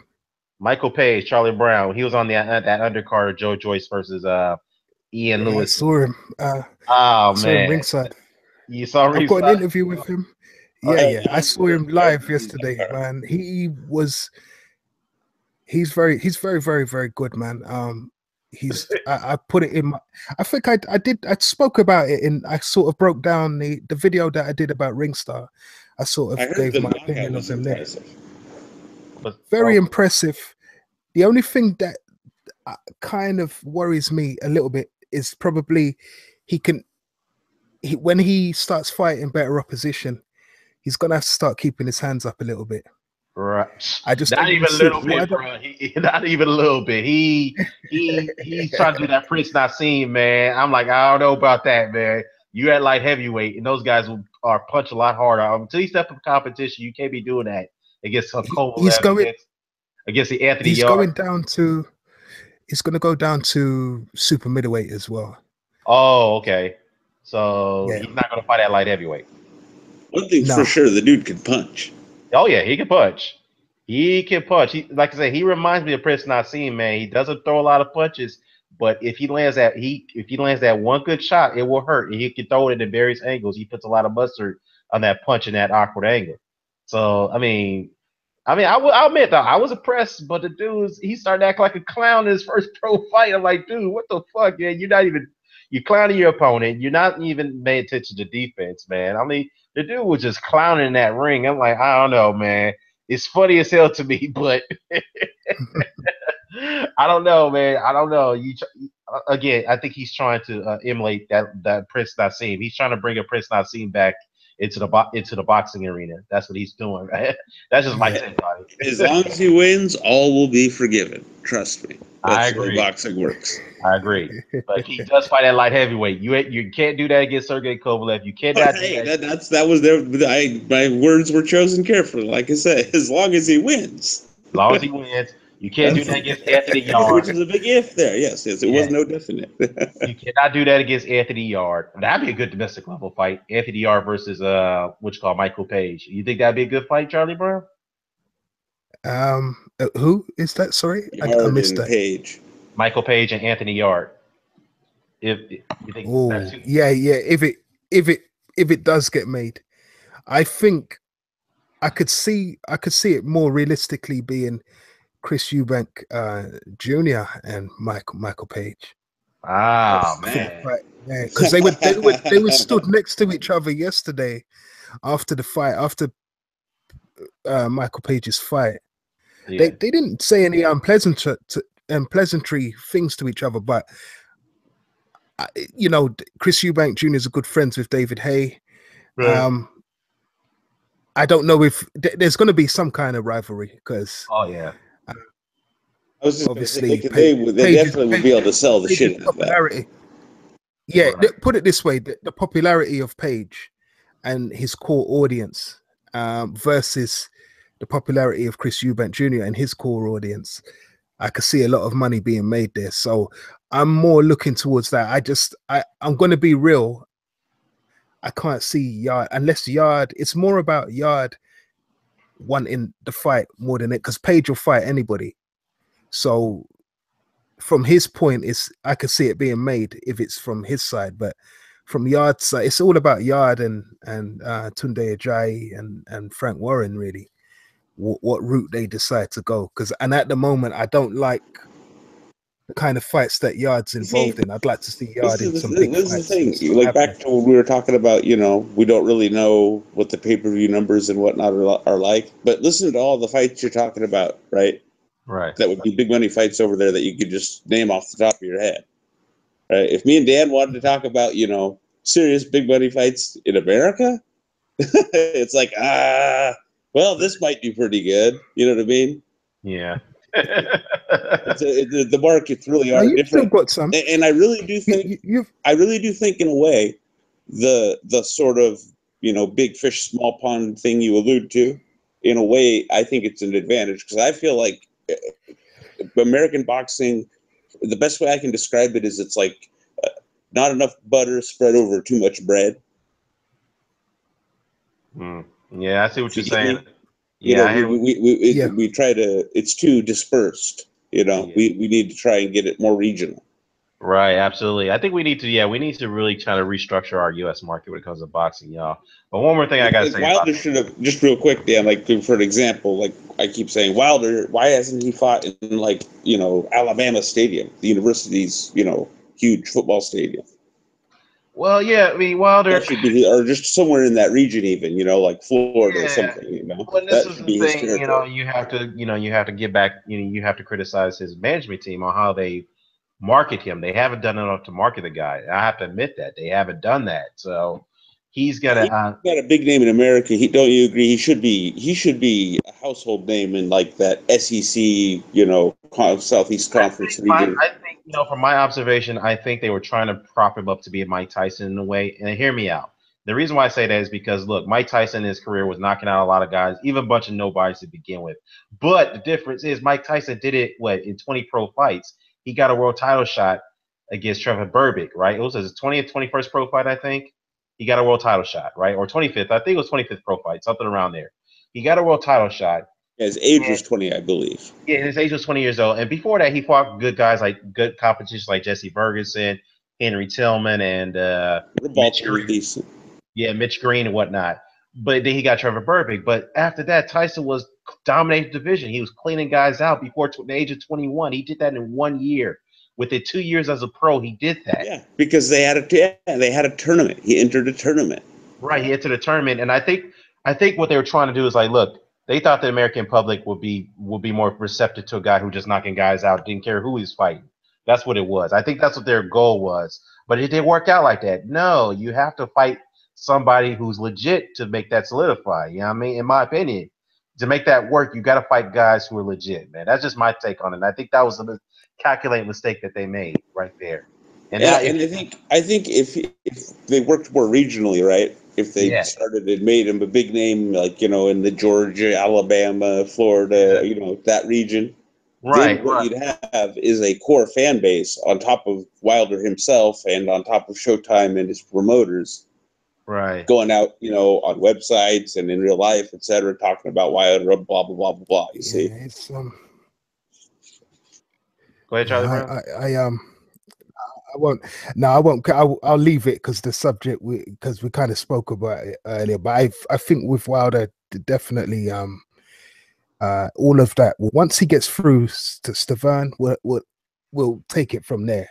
That's how I think it. You know what I mean? Yeah, because if he looks good against Stavern, that just answers all the questions you've said. I just think he'll definitely have it in his head after this to have a Super Bowl fight. And if it can be against somebody, a big name, it's really good. If it can't be against a big name, he knows now the blueprint of getting his core audience. He just has to get the core audience that he has to start getting off their ass and getting into stadiums. Yeah, see, that's what matters. That money. A lot of you guys. That's what it. That's what it is. Soccer stadiums. That's what it is. You know. Yeah. Yeah, but the thing is, as well, you've got to remember in regard to the UK is that Hearn's lucky that, I mean, a lot of these guys are football fans that have kind of come into boxing. You know, a bit yobbish, a bit this, you know, there is downsides to it. Americans are a bit more civilized when they go outside. I mean, the problem with civilized? Brits, I don't know. Not really. No. You guys have no idea, man. Yes, Brits fill a stadium, but they also believe that they should trash a stadium as well at the same time because money. I heard you mention rowdy Scottish fans. Yeah, and I couldn't help but comment to myself sarcastically. I'm like, rowdy Scottish fans. When did that start? Well, guys, go ahead, Charlie. No, I was going to shift off to one last thing, and then I'm going to wrap it up. There's not going to be much here. One last thing here. Acelino Frietas, I'm sure you guys remember him. He's coming back to fight again, which is Popo's coming back. What? How old is that guy? Popo's 42 years old. He's coming back. He's making a return. At what weight?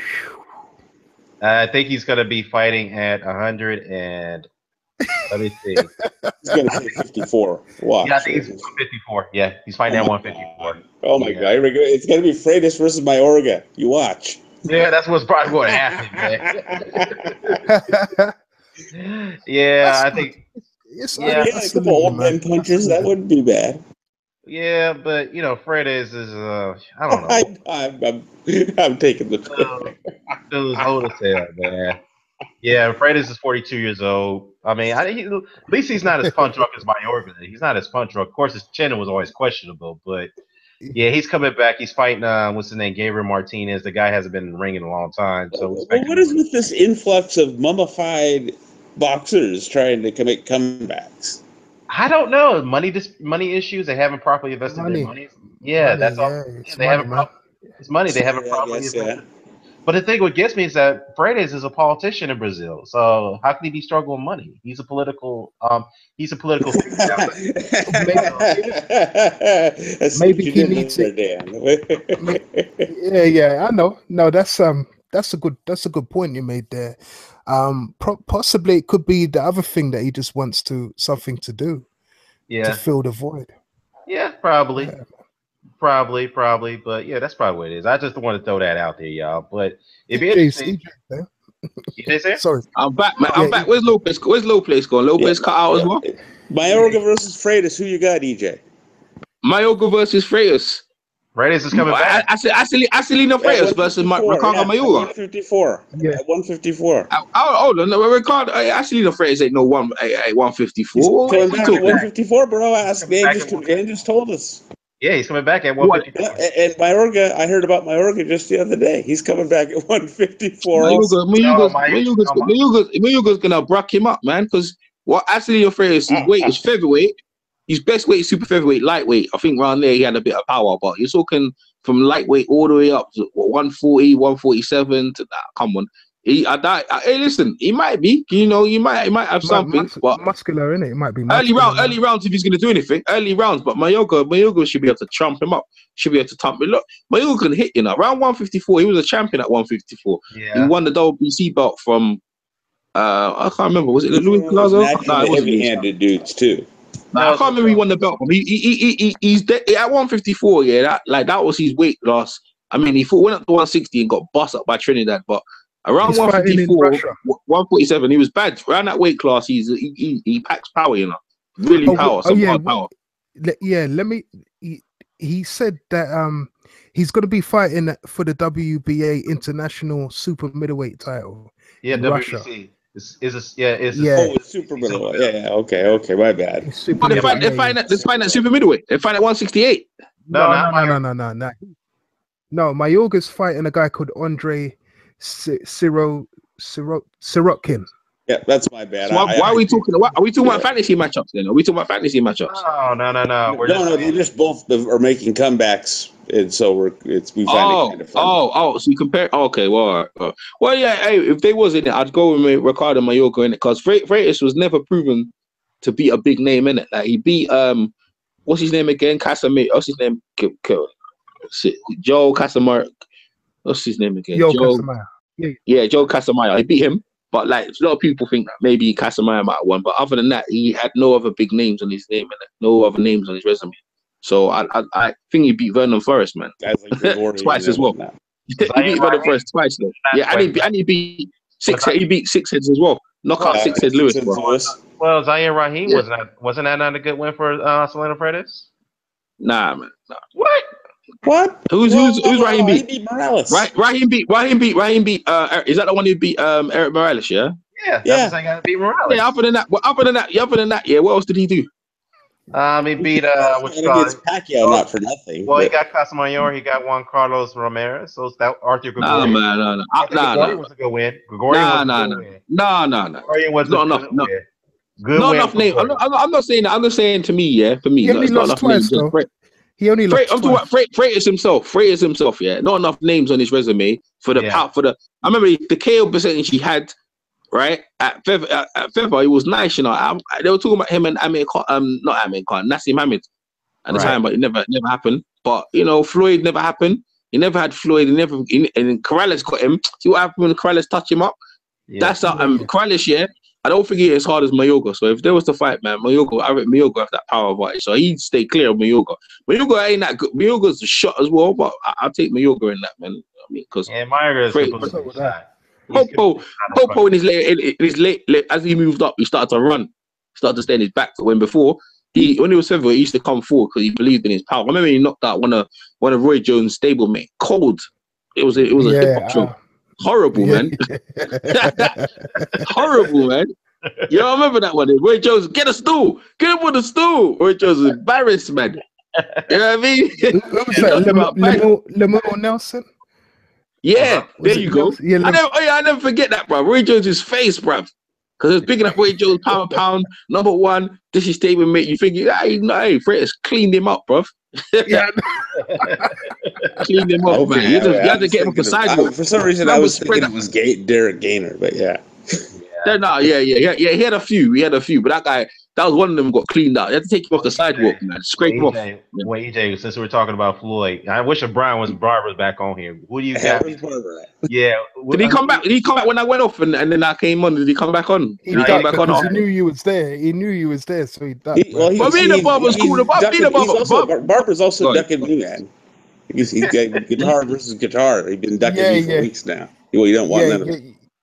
Yeah, you've been touching him up nicely today, Mr. Doc. That's what it was. When you give Barber that body work, yeah. When you give him that body work, he doesn't like it much, innit? Yeah, where's the thing?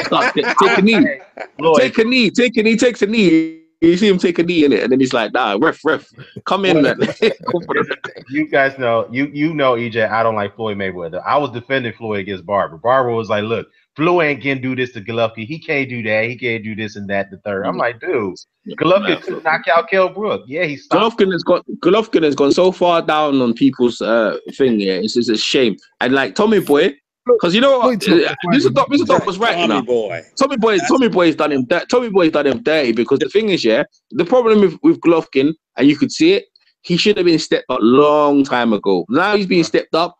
He's getting exposed, man. And you're right. If you're there's a window for opportunity, especially for punches to do something, yeah. And because he's in these fights now, and to me, like he's just getting it because, like, you know, Canelo could never lose. Canelo was no lose for Canelo. All Canelo went the distance and looked good, and people say win, and it's that. And the same with Jacobs. All these things just take shine off Golovkin. Man can't sleep in his bed. He's looking bad. He's looking bad. The only thing he can redeem himself is fight the winner of the Super 6, which is Eubank.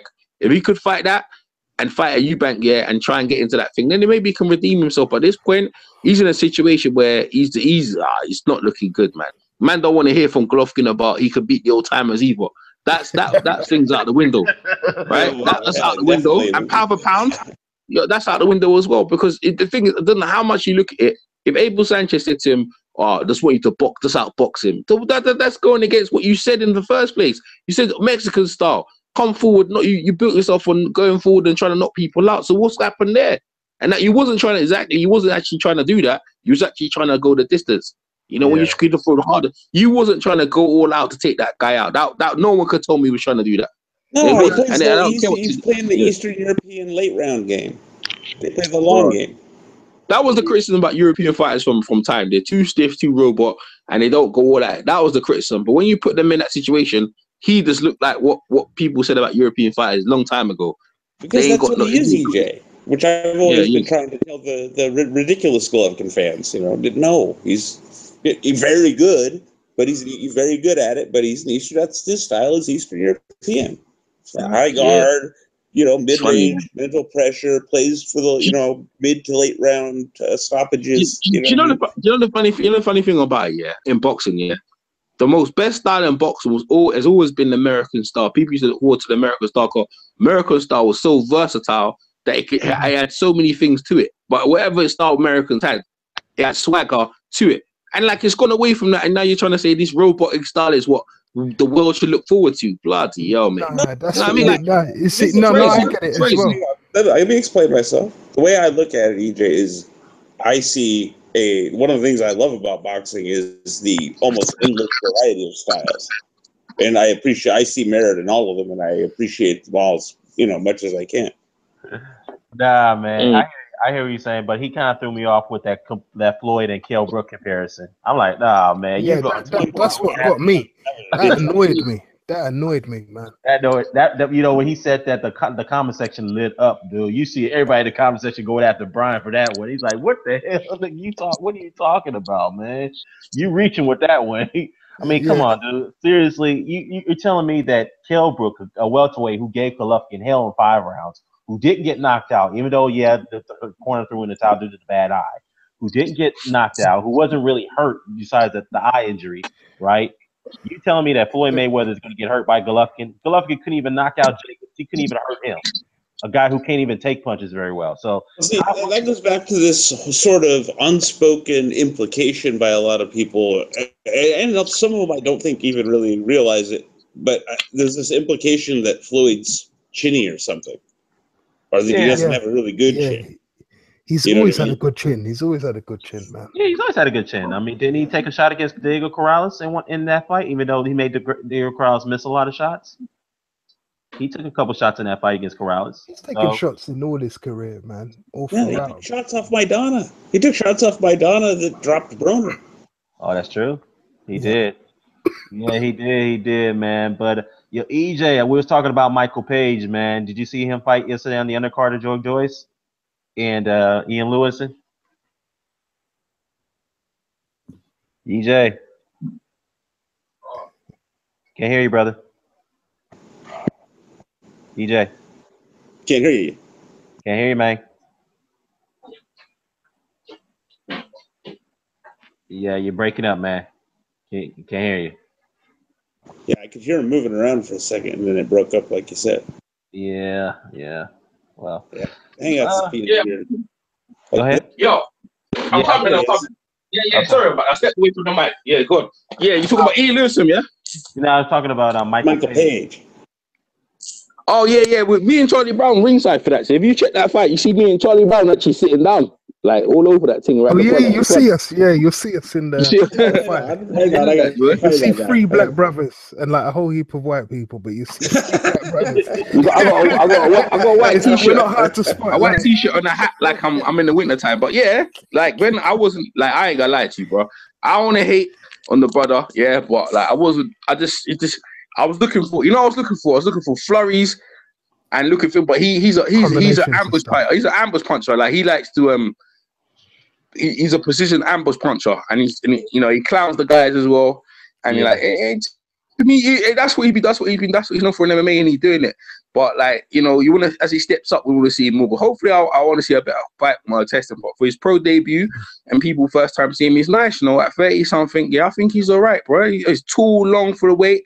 You know, Eubank Jr. wasn't impressed with him, but like if you're talking about traditional boxing, nah, he's like, you know, he might be Roy Jones when the first time I said it, and I say that, but he's got Roy Jones, and he's got more Nassim Hamid though. Like, I think he's got more Nassim Hamid going on. So he's got David Haye influence as well. Cause David love his swagger and his arrogance, but you know what? I ain't gonna lie, on that channel, Dave, he can get away from it, but Bob on a Sky platform and stuff like that with the thing, I don't know how many people, but he's got a lot of MMA fans who came to support him, and he's got a good fan base. And I want to see him well. I want to see what he does. You know, it shows that he's very dangerous though as a man individual, because he actually does MMA, and to actually come into the boxing field, he's better than Conor McGregor by miles, man, by miles, bro. Yeah. You know what I'm saying? It's better than Conor McGregor. So to actually come into the boxing ring and do what he did there, that's pretty impressive, you know. Because even the opponent was confused what he was doing, was switching from orthodox southpaw, and I mean, and that uppercut, that right uppercut, and he got him with a beautiful uppercut, and the right hand, he got him to finish the fight. Oh, it was nice, man. It was pretty nice. So I liked him. He's okay, yeah. It's just that, you know what I mean? It's just that I guess when I'm watching it live and stuff like that, I would have liked if he hit the guy and the guy was dizzy. You get me? But listen, it's all right, man. It's all right. That's what he does. You know, he's entertaining. People like him or don't like him. You know, he's a character, no doubt. And people will pay to see him. You know, but bro, if you put right now against the British. And it's because obviously the super middleweights, obviously, is it light heavyweight or is it? Yeah, it's light heavyweight. It's light heavyweight, but he's going down to super middle. Yeah, so you put him against Andy Yard or Frank Bellew around them levels. How does, bro? Right now, I ain't gonna lie. Talk to Spencer Ferris. Spencer Ferris right now said he beats Frank Bellew. You know what? I can't not go against it. You know, not like 100%. I can't 100%. Frank should beat him, but because he's unorthodox with them styles, yeah. Like Frank will take some thumps, man. You know what I'm saying? Like and Andy Yard, boy, you know what? That one there is saucy as well, you know. Right now. So we see what he does. I think he knocks out Venom Page though, if they make that fight. But Yard and Venom Page, yeah. I think Yard. Listen, listen. The thing about him, to chase him, you leave yourself open. So you know what I'm saying? Like he because the thing is, I think you have to get close to him and just start beating his body. And that's what you got to do with him. You got to let him throw them punches and then tie him up and go to work. But Venom can fight. He got an MMA tactics, as you saw when he was up close. Got his shoulder. You know what I'm saying? Switching starts. So, boy, it's whether he can keep that style up for 10, 15, certain amount of rounds. That's the question for him. Because them other guys, they can keep that style up, their style. So, but right now, listen, people would see that right now. People pay money for that, you know. People pay money right now. What about Eubank and Page? Eubank Jr.? Yeah, because you know they're kind of off and on. Eubank Jr. wouldn't even entertain that, bro, because he built his thing on he's built his platform on trying to be taken seriously. So he couldn't do it. I couldn't see him with his serious cold self, the way he portrays himself going in there. It'd probably see it as the beaning himself to go against him, you know. Because remember, Harold Graham had a kind of style like that, and Eubank Senior said they sparred, and Eubank Senior got embarrassed by Harold Graham in the gym, and after that, Eubank Senior said, "I'd never fight him again in the pro." He never did. So if you look at that one, in that situation by Junior looked at him and said, "I would never fight that guy in the pro, never." You know what I'm saying? Because he got kicked out of the gym, you know. He embarrassed Junior, and then they kicked him out of the gym. Yeah. And then Thing went on to win a world title, innit? And then who went on to a world title? Eubank, innit? That's not no world title. That's no world title. That's not a world title. That's not a world title. That's a European world title. That's a European world title. It's still a world title. Just because you guys held it hostage. No, it's not, man. Nah, it's not. I don't care like that. She's WBO, yeah. It makes me laugh. WBO, but it makes me laugh, yeah. Anytime you got a world title, WBO, they give you that belt for free. Of a death grip you had on that belt. You know, like when you have one of them prizes, like a Kinder Egg, and you open up and you get a free toy. That's what the WBO belt is, like a free toy. A free toy. Because every time you see Golovkin and Lennox Lewis, I always see that WBO belt. I was like, where's that belt? They always try to push that belt in in with all the major belts. Like, why are they trying to push that belt in? It was awfully precious to someone because that's the only time I've ever seen Don King literally live on TV get swerved when Ben and Eubank had the draw in the rematch, and he thought King thought he had him dead to rights to fight. Was it Nunn or Tony? It was Nunn. It was Nunn. The winner was going to fight Nunn. Yeah. He thought he was finally going to pry that WBO belt out of there. No, sorry, not the WBO belt. I'm talking about the IBO belt. That's what I'm talking about. The IBO belt. Oh, you're talking about Junior. Yeah, Junior. I'm talking about Junior. I apologize. I was thinking of Senior. I got confused.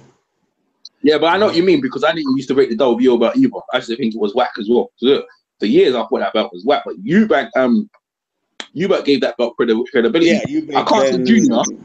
I can't say Junior's giving that belt though credibility because I'm not falling for that bullshit. You know, I don't care how many defenses. It's like Ricky Hatton and the WBU belt. I don't give a shit how many times Ricky defended that belt, bro.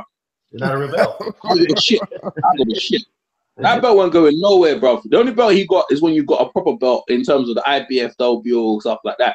And the WBO right now, because of certain people holding that belt, the Klitschko used to hold that belt. Bro, that's why the belt became kind of thing. People like I've actually have to say, yeah, it is a world belt now. Pacquiao holding that belt. Mayweather wouldn't touch that belt with a barge pole. I remember when Mayweather beat Pacquiao, Zobio prison tried to give it to Mayweather. Mayweather said, "What? Mad? You're mad." Mayweather wouldn't touch that belt. I remember the president tried to push it on Mayweather. Mayweather said, "Nah, bro, I'm not even holding that belt." That belt at the arm's length, bro. He wasn't fucking with that shit. Well, you know the reason why he didn't want that belt because the WBO sanctioning fees from that, man. No, it wasn't just the sanctioning fees. The policy with the WBO is like, look, you cannot be a champion in another division while holding our title. That's their policy. So, in other words, if you hold our title in one division, you got to give up the other belts in the other division to hold that. You're right about those other belts. That IBO, International Boxing Organization, the World Boxing Union, man, nobody recognizes those bullshit ass belts, man. No, the IBO's gonna become a recognized belt soon, man. It's gonna happen. Man. I hope not, man. You know why? Because it's computerized rankings, man. Yeah. No, I don't care. No, it's been like that for time, but I don't. But listen, we don't need no. See, the thing about rankings, no one can tell me. We already know who the top guys are. We don't need a computerized thing to tell us who the rankings are. They try to push the IBF. I mean in terms of their rankings, how they choose. Even if it's computerized, it's still done by someone. Computerized, what's that mean? That it's like copybox. It's still done by a human, isn't it? There's human error in there. Like man can tell you who the top guys are. Like right now, who's number one pound for pound? Right now, who's number one pound for pound? Man told me it's Lomachenko. It's mad. Terence Crawford, isn't it? It's Terence Crawford right now number one, isn't it? No one can tell me that. Yeah, that's true. Yeah, that's true. I agree with people you. Know who's number one. I got mad when people were saying like I said, the fighters make the belts. That's always been the case. Yeah. So no one trying to promote that. Like, no one in England. The thing about you back here. No one in England to get somewhere. Like TJ was saying. The dad's like what's the word? What's the word you used the other day? Eccentric. The dad's eccentric. Yeah. Yo, can you Well, no. Let's not go into. What are you trying to do? Yo, can anybody eccentric? Just for the record. Well, can you name? He's trying to push the IBO belt. What's that, Umar? I said, can you guys name more than two people that holds the IBO belt right now? Because I can only think. They push that belt among other belts like Golovkin. Golovkin, Eubank Jr. is the only people I can name. Alexander Lara carries that belt too. That belt is bullshit, man. It is. But it's also true that if the right people hold it for 10, 20 years, it will gain credibility. It will. I hope not, man. It will, as long as the other champions like Golovkin and Eubank and who else, Lark holds on to that belt for longevity, they will gain recognition. Watch, that's what's going to happen. I hate to say, I don't like to see that happen, but the IBO belt. You know how long the IBO belt's been around though? The IBO belt's been around from 2000 up to now. It's still it's a leech. All it does, it leeches off the other belt. That's what it's like. AJ's got the best analogy. Yeah, it's a leech. They actually the thing that makes me laugh. Yeah, they actually give it. This is what makes me laugh. Eubank at the fight for it. Yeah, they actually give that belt to other champions along with their belt. That's what it does. All right. The reason why Eubank's trying to push it, the Eubank, that's what I said. He with his eccentric self. He's like, okay, well, when he looks at the rankings, he's like, well, the IBL belt has been around. It's all the other champions have been holding that belt, which is true. But it's in that belt, all it is. It's because they've got major belts. If that belt was standalone belt, Haye's not fighting for that belt. That's like the prize you get with a Happy Meal, man. Yeah, thank you. That's what I'm saying. There you go. That's what I'm saying. That's until it comes to a credible point, right? Where it's like it's regarded as that belt. Nah, man. Yeah, he needs dance partners like his own Nigel Benn, etc., to make the belt into to give it credibility. That belt's like a toy, man. No one got to say Eubank ain't gonna be getting Eubank got no respect for earlier, bro. See, Groves has got the world belt, man. Like he'll have the IBO belt and the WBA belt if he beats Groves. And the man's showing me like in the circuit, oh, Groves is gonna beat Eubank. I'm not fucking with that shit, man. I'm not trying to do that, man. You know what I mean? Hey, I got a question, dog. What we were saying earlier, the WBO belt used to be considered that way, AJ. No, it would, because you look when Nigel, not really, because the WBO belt, it was standalone. Like when Eubank, Nigel Benn for Iron Barkley, it was for the WBO belt. Doug DeWitt. So when Tommy Hearns and them man started holding that belt, they changed that thing, man. They changed it up, innit?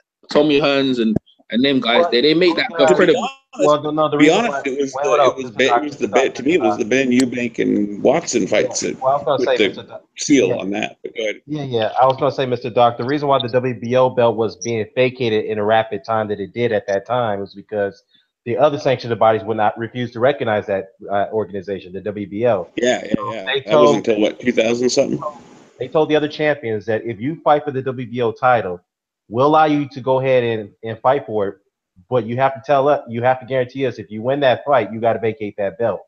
So you cannot hold on to the WBA, WBC, WBA, WBO simultaneously if you fight for that title. That's why Joe Kazaki did that. Oh, that's why Joe Kazaki gave up that belt all the time, because he won like credible belts and then he gave it up. That's what Nasir Hamid did as well. Right. He won over belts and he gave up, but he kept the WBO stinking belt. Oh, that's why. Okay, that makes sense. Exactly. Yeah, that's why. Yeah, because because the sanctioned they fucked up. That's what they fucked it. When they fucked up Joe Kazagi and Nasir Hamid, because them lot should have all their belts holding around their waist at one time. Well, Nasir Hamid did actually, but he vacated the belt straight away. They actually gave him a belt anyways. Because the thing is, I used to look on WBO, but they always had the weakest challengers. They had the weakest challengers all the time. Like, and nothing as well will help that WBO. It was Eubank and Nigel Benn in England. They gave that belt some good promotion because that fight, their first fight they had, was for the WBO belt. And then Eubank after that, he went up into super middleweight, and then he actually said he actually made that belt credible because he fought Watson and them all fight. They were all for the WBO, so it was kind of European world title with that thing. And then after that, now Watson fight is such a classic. Yeah, that's all for the WBO belt. That's all for the WBO belt, you know. So, you know. Well, another topic, guys. Another topic. Keith Thurman. There's somebody that wanted me to ask this question. Why is it that Keith Thurman is not on the pound for pound list and he's a unified welterweight champion, but Errol Spencer's on the pound for pound list and he's a IBF champion and he got one? He knocked off a champion and Keith Thurman got his belt given to him. That's why he didn't knock off Floyd. Can Keith Thurman just beat Danny Garcia? A champion. Nah, he didn't. No. Danny Garcia is 140. He knocked off a guy in his weight class. Keith Thurman, right? He's got bodies in his name, but he ain't knocked off. I'm talking about, when I mean knock off, you know what knock off means? It means completely stop and bust up someone in another country. That's what Errol Spence did. That's why. He went to another man's country, busted him up in front of his home fans. It went. Tell me if Keith Thurman done that, busted up another champion and take his belt. I disagree with that, there, man. Yeah, that's why Thurman should be there. No, Thurman should be there, man. I agree with what you're saying about what Spence did, but Thurman should be there, man. He should be there, man. What, pound? He beat a two-weight champion. Yeah, he did. He beat a two-weight. Man, Danny Garcia, he won the fight. And it's arguably that he lost the guy with Port. Like every time you're talking about these fights, James in question all the time. Title with the he's always in question. He's always in question that did he win that fight? It's not. There's no conclusive ending. But Thurman beat four straight guys who were either current or former world champions in 4 straight fights. It wasn't conclusive. It wasn't conclusive. Don't matter. No, it doesn't. Of course it does. Of course it does. EJ, it's boxing. If you win by an inch or No, by no, a no. I mile, want to hear that. man, you win. Nah, bro, it doesn't matter, dude. Scoreboard. That doesn't matter. The point is, he won the fight. He won it in a good fashion. Modern fans need to learn to just accept results at some point. He's number one on the Yeah, I ring, agree with that. and Errol Spence Jr. is number 2. So it don't Bro, matter. Errol Spence, yeah. Errol Spence on his first world title went over there and busted up the dude, bro. He busted him up, messed up his eye Furman's socket in the another man's Ring country. Magazine number 1. He's the Ring Magazine best pound for pound at 147. Man, we have to go with that, man. We have to go with, Now, until they fight.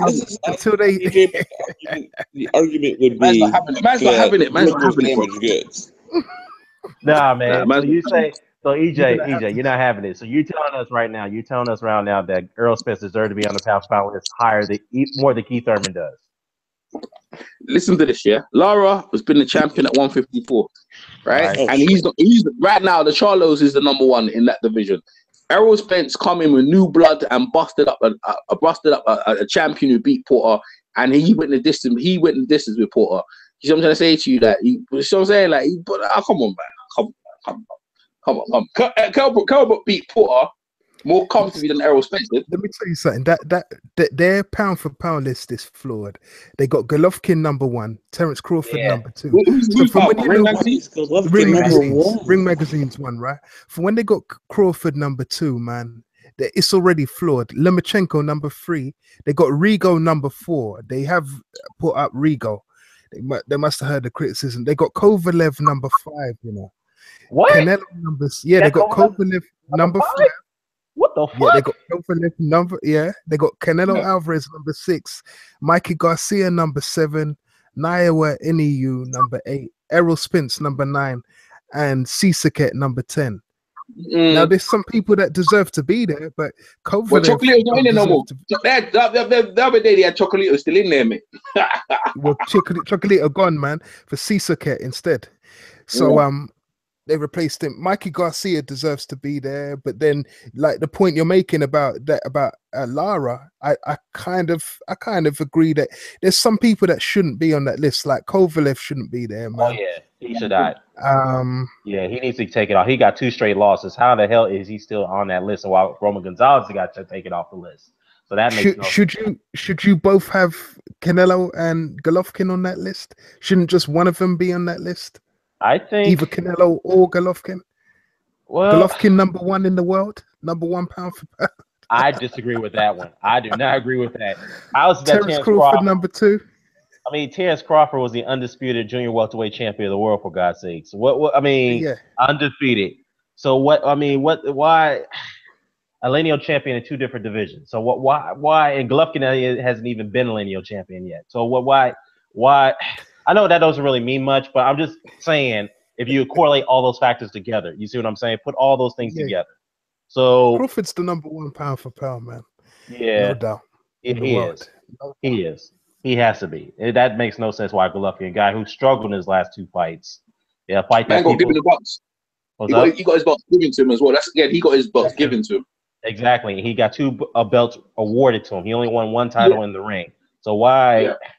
Why in the world, you know? I like the fact they've got Rigo number 4, but then they've got Lomachenko number 3.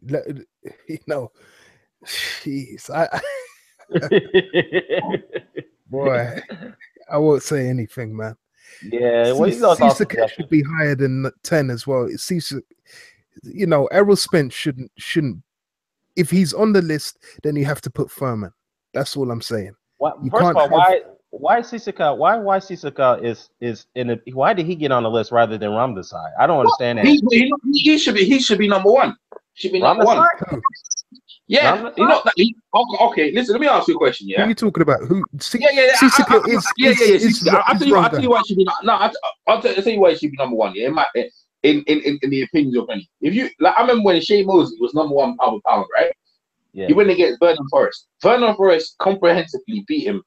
Easy. Vernon Forrest said after that, well, he's number 1 pound for pound, so I just looked him up. So I should be pound for pound number 1. And I was like, yeah, you should, because if it's a title, yeah, you should be number 1, right? You should be number 1. You really, truly, you should be. But for some reason, They got him on the list, but they said, nah, let's give it back to Roy Jones. Now, Circus Kid, he not only beat Chocolatito once, he knocked him out and stepped him out. That's number one, unanimously by all the people, sports writers in boxing. Bruh, and they got him number 10. Come on, bruv. This guy should be number one by their logic. But I'm just trying to say, I didn't think Chocolate was number one anyway. But by that logic, he should be number one, bruv. That's what I'm saying. Like, and why would you just put him number 10 over guys like Sergio Kovalev who lost? That don't make no sense, man. I don't know what the people who are running it, yeah. It's double standards all over. I'm not trying to say that Chocolate was number one, but by that logic, if he's not, because Lomachenko is going against Rigo, right? Right. Rigo's been in the pound for list number 3 for the longest. 3. He didn't even break in, but they got this Chocolate number 1, right?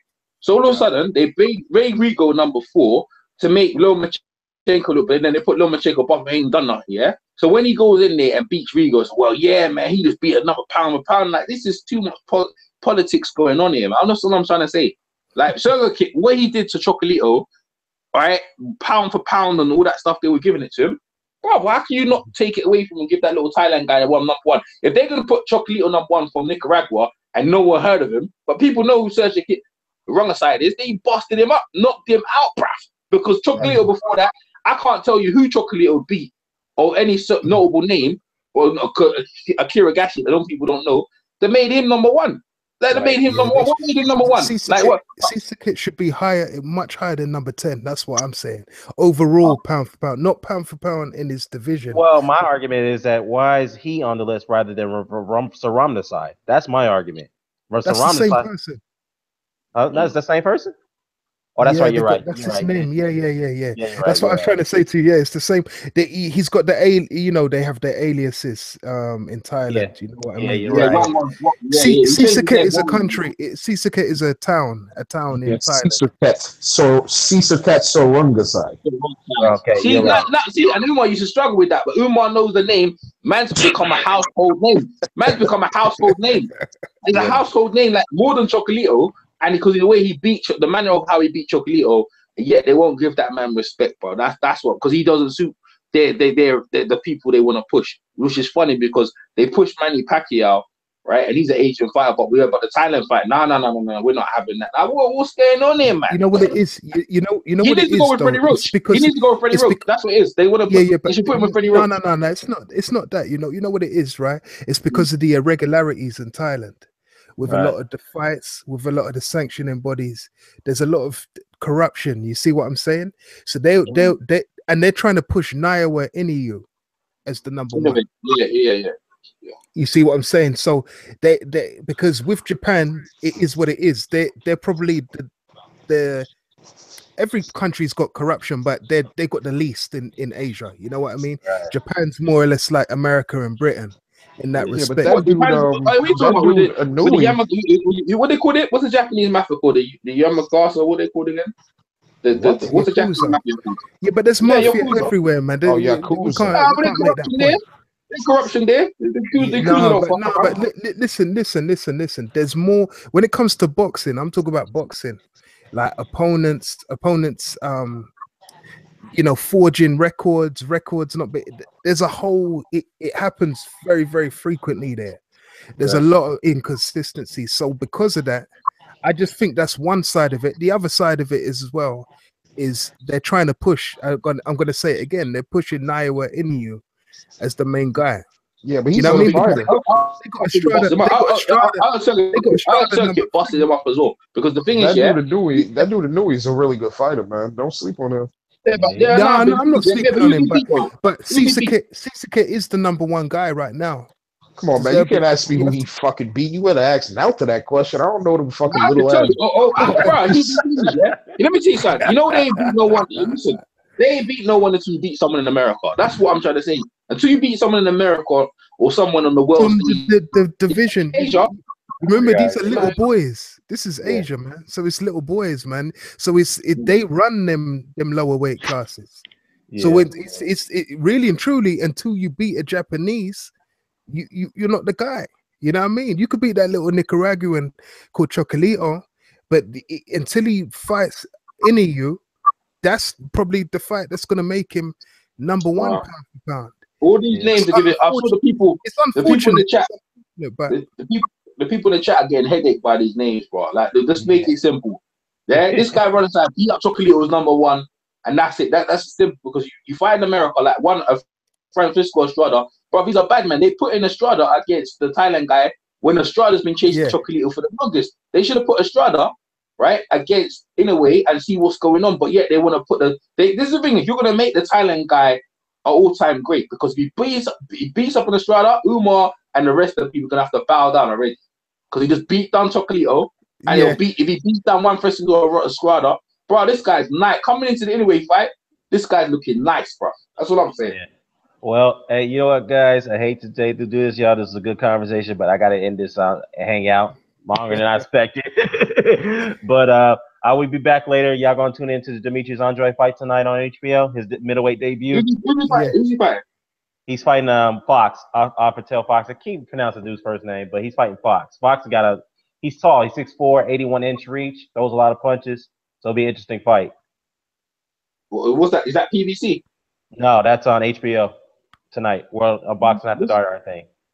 Oh man, Demetrius trying to drop down. He might get knocked out. Yeah, I'll watch it. He might get knocked out. I hope he does get knocked out today. Really? I can't stand that dude, man. He's just frustrating. He's frustrating. He doesn't want to fight nobody, man. Yeah. Well, yeah, y'all tuned into that one tonight, man. That's gonna be an interesting one. He'll be making his debut at middleweight, so interesting stuff. But anyways, y'all, I'm glad to have y'all on. You know, shout out to you guys, man. EJ, Umar, Charlie Brown, Mr. Doc, as always, man. And I have Mr. Boxers Day and Brian, who came in here for a second talking about Golovkin and Triple G and Floyd and all that stuff. And guys, shout out to the commenters as well. Until next time, y'all, I'll come back probably later today on the Hangout. So all y'all, I appreciate it as always. Peace. Peace. Peace.